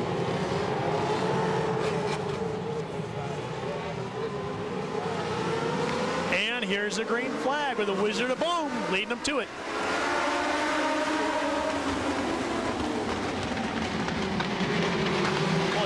Making some exciting moves in the 44 on the inside to slide up into 5th, and we spin a bunch of them around. Doby, Peters get together. Doby loses a tire. We've also got the 54 and the 6 involved in all that. Ron Shepard is there along with Jim Bradshaw, the Dayglow 6 car. There's Mark Doby, who's had some real good nights of racing here, not tonight. Somebody has got a 3-wheeler out there right now. In fact, Doby does have 1 win this season. That's Doby that lost a wheel, and he drove up over it. He's lucky he didn't go up and over and I believe that, isn't that the 77 of Peters there? Yeah. That's your point leader that got tangled up in all this mess. He's lucky when that tire came off, it didn't put him over. He got a lot of air underneath that car. Did Mark Doby. He's out of the car, though. A bit disgusted, but none worse the wear.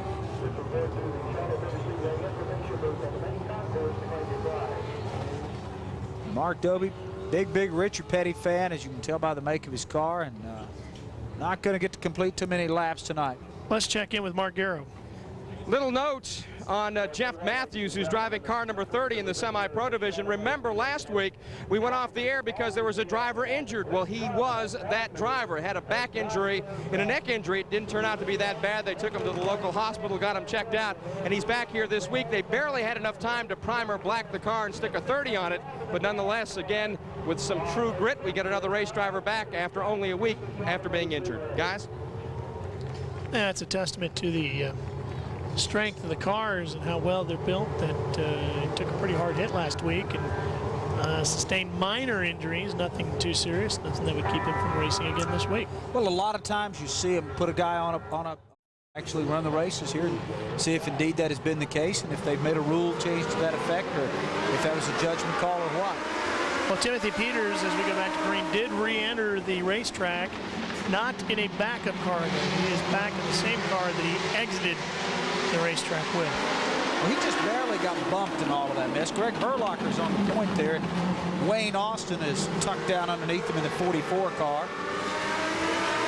Austin is driving very aggressively tonight. He came flying up as Jerry Dickerson slides into 3rd and Ricky Henderson 4th. Austin came flying wide into that first turn at the start, picked off a few.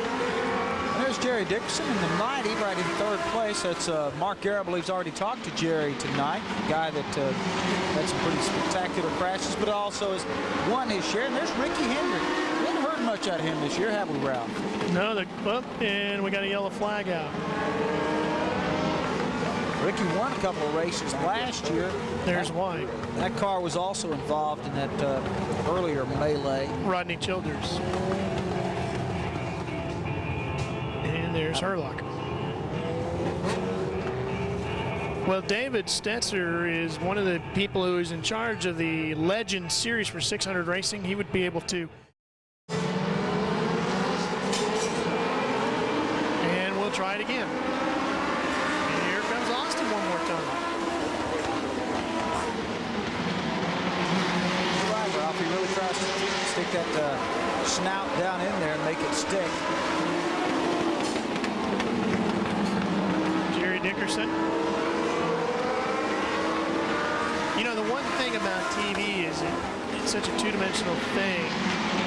It's hard to get a good idea of how quick these cars really accelerate down these little straightaways. Rain giving tap to the leader, Herlocker. Almost upset Austin's car more than it did the leader. I guarantee you this is not a kiddie ride. No, and I think some people make that mistake because you watch it and you get the impression, well, maybe they're just out there playing bumper cars. There's a lot of speed, and the cars are overpowered in every case. Timothy Peters goes down a lap, just surviving, trying to pick up some points. And Austin, if he could just find a crack in the armor of the 18 of her. Oh, and we've got a yellow again. Stacking them up over in 4. A bunch of them.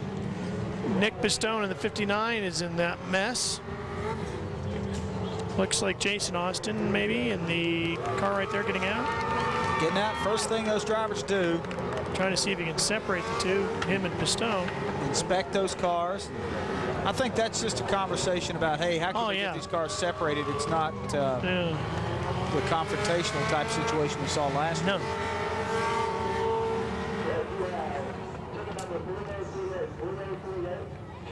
Jim Bradshaw returned to the racetrack as well, by the way, in the grain machine. And there's Bull and Hannah there. Meat Snacks car got problems tonight. That's the 23 of E.B. Jackson. So EB out of it here tonight as we got about halfway through this one. And Jeff Turner off in the infield grass also tonight. So this one thins the field out pretty quickly here. A couple of big wrecks in the features. Don't normally see this late in the season, as most of the guys have had a chance to get a lot of lap time and have raced against each other. It's unusual to see a particular thing gets my family every time.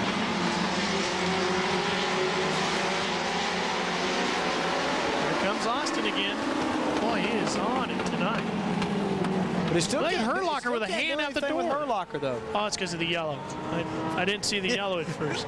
Thought he was just getting real casual there Well, for a while. you know, we've seen guys driving out here with one hand before. You've done broadcasts up here with one hand before. Behind your back. my back. We see the field come through parade one more time to get a look at all the different color schemes. The first year that we did this is our third year of doing these on Sports South. There wasn't hardly a sponsor to be found on any of these cars, Ralph. And you go through the garage now, everybody has got somebody's decal on their cars. It's somebody involved with them, and some vice president of marketing stuck in the back of their trailer. Look at Austin. He is all over him. They just didn't like that last restart and says we're going to do it again. Austin's going to love this one. He's been looking for that all night long. And he makes it stick with 5 to go. Here comes Jerry Dickerson. He rode Herlocker to the outside of the racetrack. He got a great restart, and that's all that he needed. The Wizard of Boom rides in 5th. 4th. I like that. Boom. I like that. You like that, don't you? Wizard of Boom. Proud of that. I am proud of that. That's another whole series of T-shirts. I think so. Jerry Dickerson's going to get second, and the Wizard of Boom going to try to come with him. But look at Austin. Austin has earned every bit of this tonight, too. Got to give him credit. Oh, that's going to be tight. John Freeman moving up in there. That battle for third really getting to be hot. Herlocker losing spots as the Wizard of Boom moves into third. Herlocker to 4th, and Ricky Hendrick down comes up from 4th. Just tuning in. That is the son of Rick Hendrick. It's the first time you've ever caught Legends car racing. Moving up through that laugh track, going around Timothy Peters again, I believe. Timothy in that first lap altercation, he's slow after that. White flag, 1 to go. In the semi-pro division here at the Silver Legend Shootout Series. Jerry Dickerson starting to make a move, but gonna run out of asphalt as the checkered flag falls for Austin, who celebrates. Looks like John Freeman probably got third. That's Austin's first win of the year. Congratulations, Wayne, you earned that one. Hard driving night. 44 comes home with the glory of a victory at Charlotte Motor Speedway. Division cars are already rolling. We're going to show you the semi-pro feature results before we take a look at anything else. As you can see, Wayne Austin earning that first win. Ricky Hendrick brings up the back half of the top 5. Here is that Masters Division lineup. Punchy Whitaker, who we've introduced you to already. Ray Carey, Renee Dakota, Mike White, and Mark Moskowitz next 2 rows. Al Mitchell back alongside of Lamont Brown in row 6. Hank Jones, the leader of the Hank's Heroes, in row 8. James Hines, new roof and all in row 10. And Barry Graham in another petty colored 43 at the back end of the field.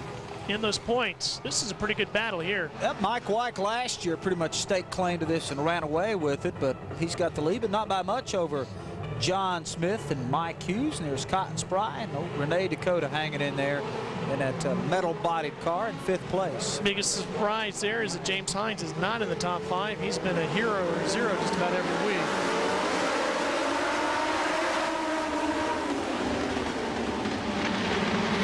That's such a great shot on the start of these races. You watch these cars fan out. That is so fun. Reminds me of Pocono every time they do that. There's Ray Carey in the 13 getting inside of Renee Dakota. What is even more remarkable is they usually make it into 1 without too much problem. Yeah. And there is Punchy on the point, and there's Renee Dakota and Ray Carey and Mike White in the 7. Mike getting into the back of Carey a little bit. Silver Bullet number 7 as Mike White walks it up a little bit. Ray Carey is the teal color number 13. There's a battle for 6th place that we're watching. And the Lamont Brown is the Terry Labonte lookalike car that's sort of stalking both of those machines. Look at how early these guys get on the gas. You'll see the front of that car rise up. See it, watch them dip as they go into the turns. Right there, they're already getting back in the seat. Here it comes. We'll do that again. As we're looking at Ray Carey and Barber in the R22. Ray is getting underneath here. Going to make the pass on going into 1. Ray doing a pretty good job here. Oh boy, that's going to stack him up and tear him up. Lamont Brown in the 5. Mike White, the current series point leader, in the 7. Barry Graham into the infield as well as Punchy Whitaker crosses the line. And White's car still sets in the infield. Well, that's Coors big. Light Valvoline sponsored machine. And no yellow flag. He is done for the night. You can see that car is setting down on the ground now. The suspension taken out of it. Let's look at it again. There's Mike on the inside. It just hooks the edge of the bumper of the R22. That causes a chain reaction. Now remember, Mike White is the points leader, so that's going to hurt him. And Punchy Whitaker, one of the Pistone Posse drivers, already up 1 victory over Hank's Heroes. This could give them another one. Gain a little bit more in that team scoreboard as Punchy moves around some lap traffic there in the 64. And you were kidding me about one hand out the window. You see how casual Punchy's drive, just giving up. It's easy to drive casual when you're out there by yourself. Man, you got a car running as smooth as this one. As he's working through some lap traffic, getting around the 38 of Charles Rush. Well, the Masters division is usually one of the most hotly contested races of the night, but man, Punchy's making this one just flat boring. Well, one of the guys that usually makes it hotly contested is sitting in the infield in his car. Valid point. There's Renee Dakota, the 14X. Not seeing anything out of James Hines tonight as well.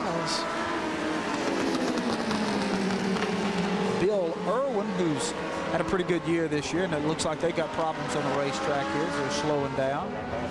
And a caution finally comes out. That'll bunch things up a little tonight, hasn't it?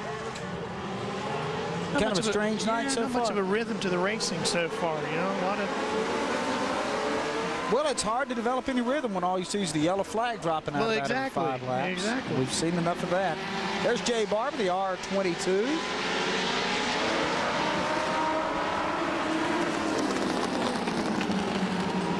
Punchy Whitaker. I don't think there's anybody out there at this moment that can run with him. Now, somebody else may get hooked up here.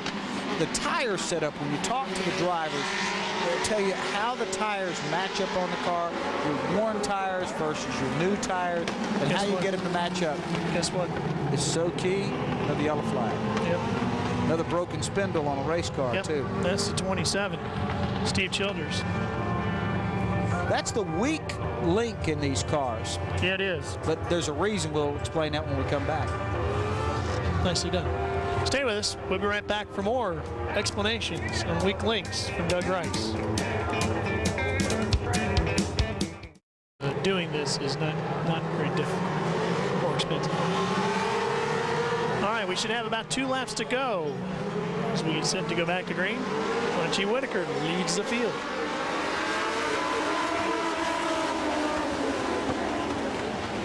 Whoop, and a bumper comes sailing in our camera. Oh, nice shot. Great shot of the bumper on the slide there. That'll be an extreme game sport before it's all over. Bumper rider. Punchy's extreme tonight. He is gone. White flag is out. He'll have some good stories to tell at the tire store tomorrow. Jack one up for the Pistone Posse and for Punchy's Tire and Wheel as they get another victory on the Summer Legends Shootout Series. Punchy Whitaker picks up the victory in the Masters Division. Big fashion. Stay with us. Those are the condos where the lights are on and the ones next to them where they're not on. And this is the lineup for the Pro Division feature race. Clay Hare, can he get a win? So close last week. Led 18 out of 20 laps last week. Still looking for John Crow to get a victory too. The competitor on the Hooters Cup Tour on a regular basis. Struggling here this year. Doug Vandenbrink, he's got a couple of wins. Rob Anderson. Maybe another boxing match. Yeah, there's Wayne Sharp, George Potter. Point Demas, 23 and a half, Doug? 23 and a half. Huh, you want to explain that? We'll get a look at Hoyt's car here maybe in a little bit. We'll tell you about that. Point standings. Craig Schultz on top of Tommy Rape. And a bit of a gap back to Brian Sockwell and the rest. Good battle for third in the points. Schultz and Rape seem to have pretty much separated themselves in the pack here. G.E. Chapman sitting in 5th. Green flag should be coming out this time by. 2 more divisions set to go here.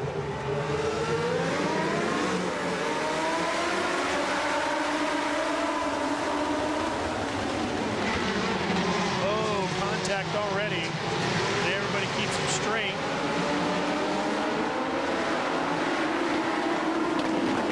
No caution with the 28 car. That's right. Anderson. Yeah, that's the guy that got involved in our little altercation last week. He's at the tail end now. There's another Pistone Posse car, the 59. Tom Pistone. That's the battle for third as he fights with Darrell Jackson, 65. Tom Pistone III has found his way to victory lane already this year. Darrell Jackson is winless so far in the Summer Legends Shootout Series.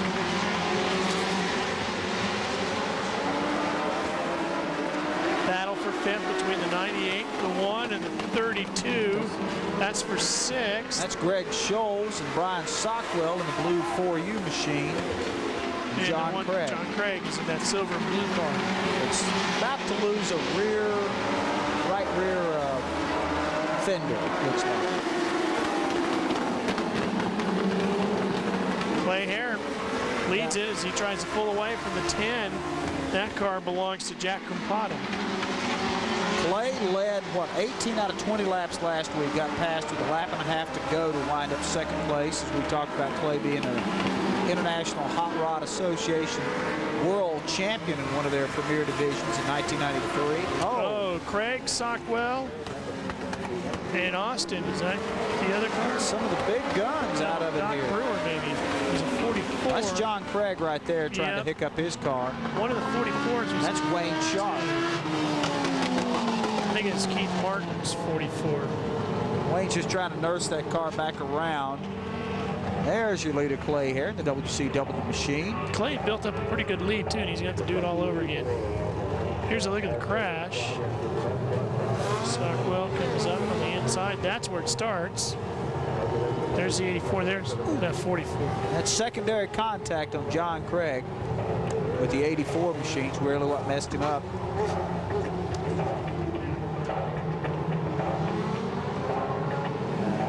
That entry will call of the night. And that's Wayne Sharp. He heads back to it. Doug, there's your there's 23 and a Hoyt half Davis. right there. What's that all about? Hoyt has a big producer. Of course, North Carolina, big poultry, hog producing state. Races already this year. Back upstairs.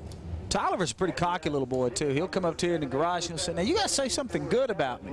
And I've always got the same answer. Run up front. We have a lot of opportunity to talk good about you, Tolliver. You're hanging around back there in the poor neighborhood. We don't get much of a chance to brag on you. But they have stopped them as they're cleaning up that mess still down in turn 3, I would imagine. And I think they're also resetting the field here. And they're just not all lined up. There goes right Clay here. Hare pulling away. Food Line Summer Shootout Series. We should thank the folks at Food Line for all the money they've contributed to the points funds for our 3 points-paying divisions. You can only score points in the Pro, Semi-Pro, and the Masters divisions. And those are the only classes where they are allowed to do that. Of course, we're looking at Jack Campata. He's a longtime competitor, sitting back there in the second place in the Husqvarna-sponsored entry. Big start by Clay here. He timed that beautifully. That drag racing coming out. You know, that's a good point, that reaction time. Being able to anticipate that flag coming down.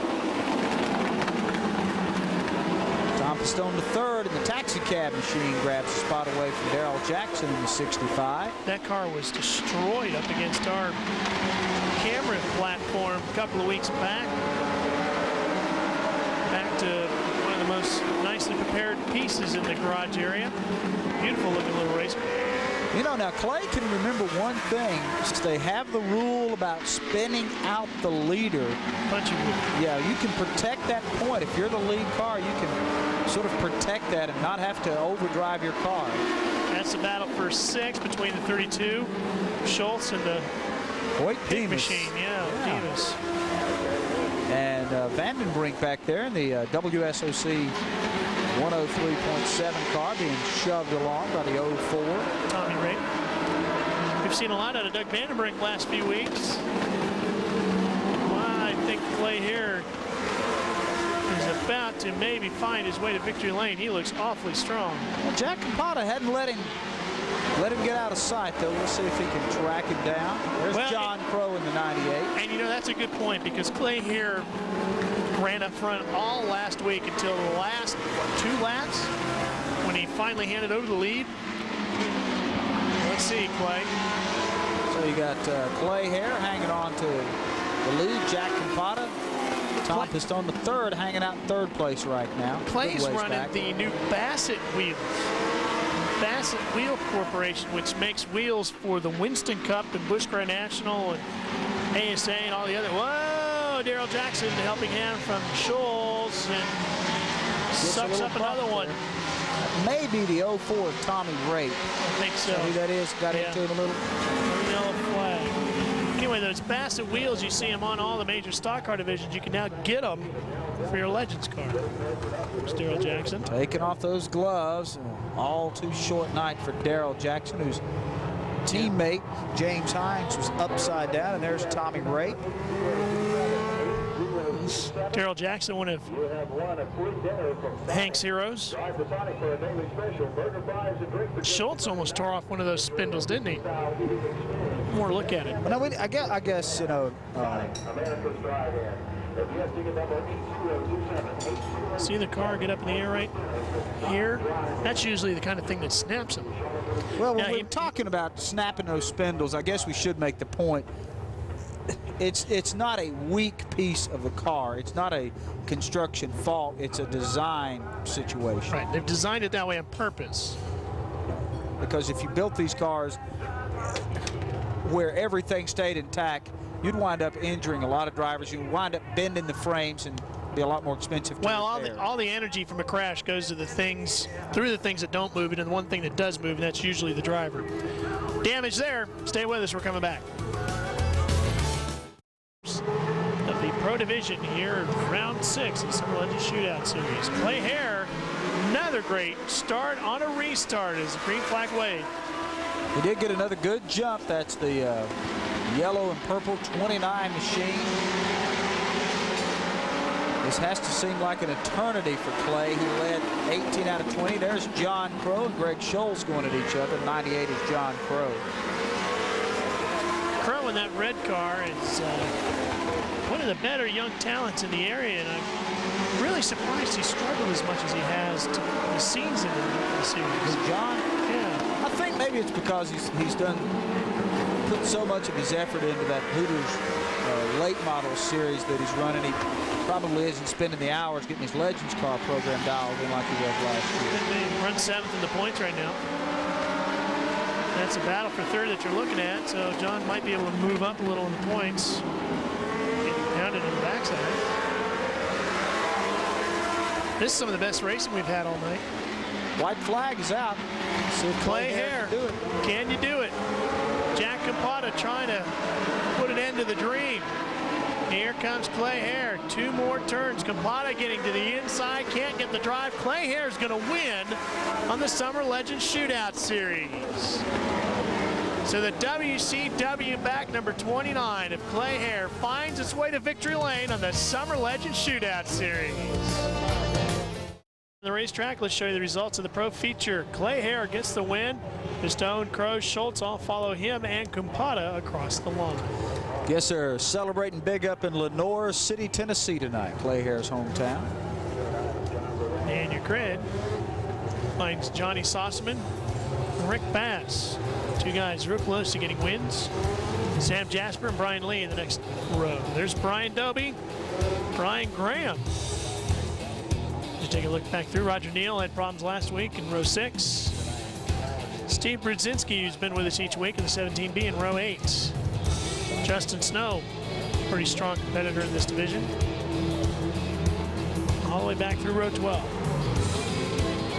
Big field of cars tonight in our Charger division. Andy King and Gary Duffy in the last row as the green comes out. And of course, this is the learning break-in.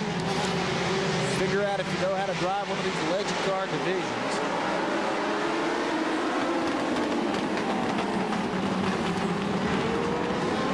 Rick Bass, the 92 behind Johnny Sossaman. We have seen Johnny Sossaman win these races and run up front all year long. We've seen Rick have a couple of good runs. He has yet to capture one. This is your battle for 6th between Tolliver Smith, who begging for exposure, in the 21. Sossaman starts to pull away from Bass and closing in rapidly is a 24 car there. Grant Lockwood, as you take a look at this battle for 6th again, the 96 car of Brian Graham all over Tolliver Smith. Rick Bass is being pressured here. That's that battle for 2nd between Rick Bass and the 28 machine, 28J of Sam Jasper, and a spin in 29. John Burwell continues. We stay green. Sossaman gonna have to start working around lap traffic. Looks like he's coming up on the John Chapman machine here, I believe. The 600 car sweeps under that nicely. You can get a little bit of lap traffic in the Legends cars, Ralph, on this flat quarter-mile racetrack between you and the contenders. That gives you a nice moving pick, doesn't it? Yeah, and it can either win you a race or cost you a race, depending on how good you are getting through. If you choose the wrong line, it'll eat beat you up in a heartbeat. Right now, Sossaman is not battling anyone except the racetrack. He's just driving away with this, and he has put a few lap cars between himself and the second place car of Rick Bass. Best battle on the racetrack right there for second place between Rick Bass and that blue and neon red painted number 92 and the white and blue number 28J of Sam Jasper. That was right in behind him, I think, is one of the lap cars. There's the 84 of Brian Lee peeking to the outside.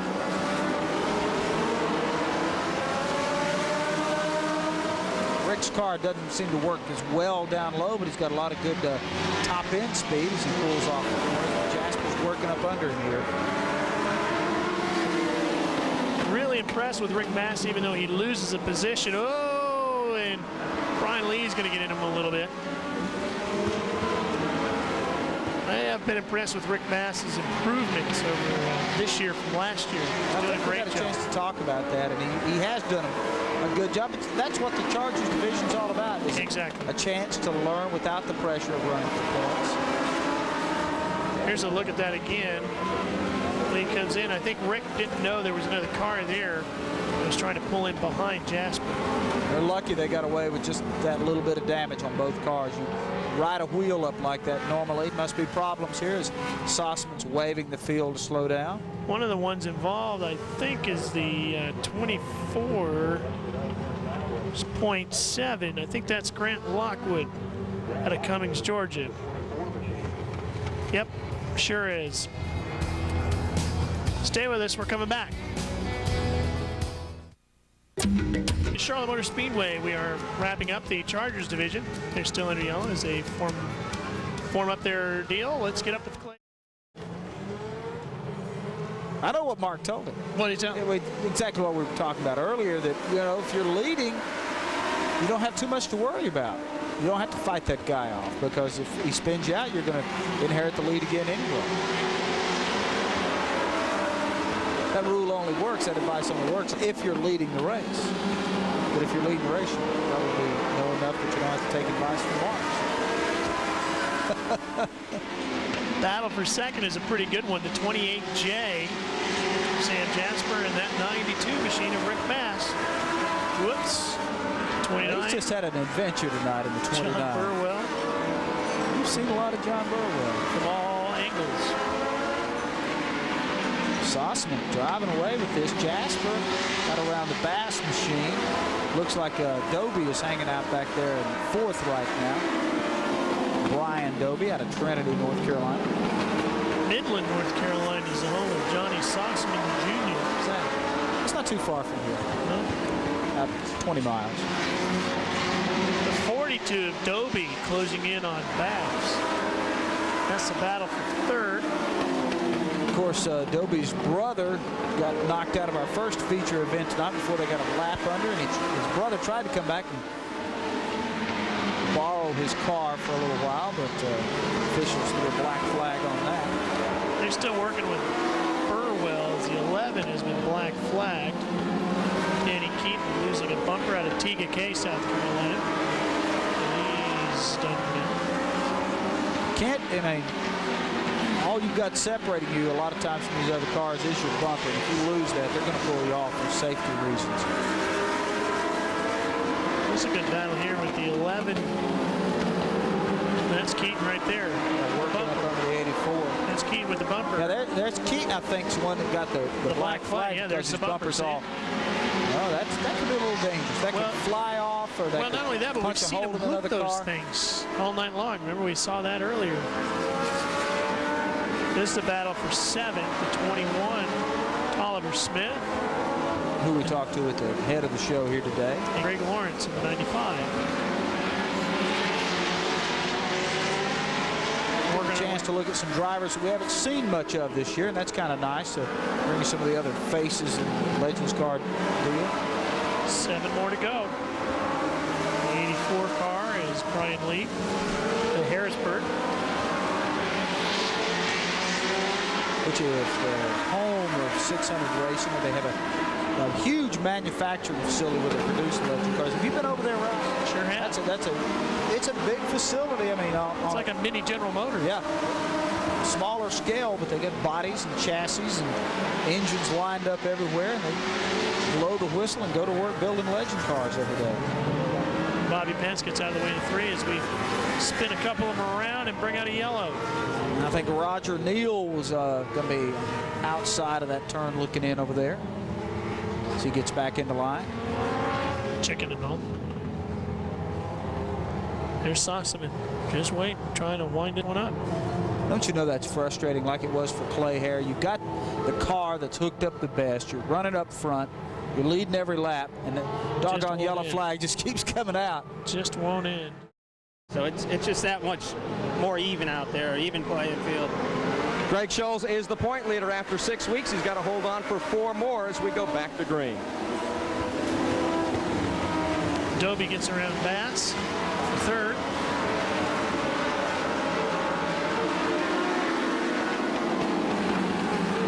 Oliver Smith in the 21. Greg Lawrence in the 95. Sossaman continues to lead. Jasper's done a nice job. He moved up through the field nicely. And now he's got Brian Dobie working on him for that 2nd place spot. A lot of tire and brake smoke coming off of both of those cars.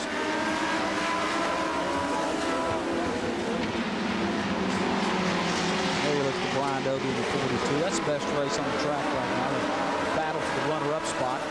Nobody moving out very far, so nobody really having an opportunity to do a whole lot. They seem to be able to stick to the bottom groove. That's the amazing thing about Craven in the Home Depot Challenge race tonight. He won that race coming off the outside. I thought when Randy McDonald had his car pinned down there, he had the better of it. Well, Tolliver, he lost another spot. Tolliver Smith in the 21 loses the position to Greg Lawrence. And now the 60 sneaks in as well, Kurt Andrews. So when Tolliver was begging for airtime, something tells me this isn't what he had in mind. No, not exactly. Although good, nice young man, good little driver. White flag lap here. This is it. Last race of the night, the Charger Division, wrapping up the 6th round Summer Legends Shootout Series. We have 1 car around, but we'll race it back to the checkered flag. John Sossaman will hang on to win in front of Sam Jasper here in the Charger Division tonight at the Charlotte Motor Speedway. But we're not done just yet. We're going to come back here to the Speedway to wrap things up from round 6. Stay with us. In the Charger Division, like John Sossaman has, they kick you up. You can choose between either semi-pro, masters, or the pro division. From there, we'll see him next week in semi-pro.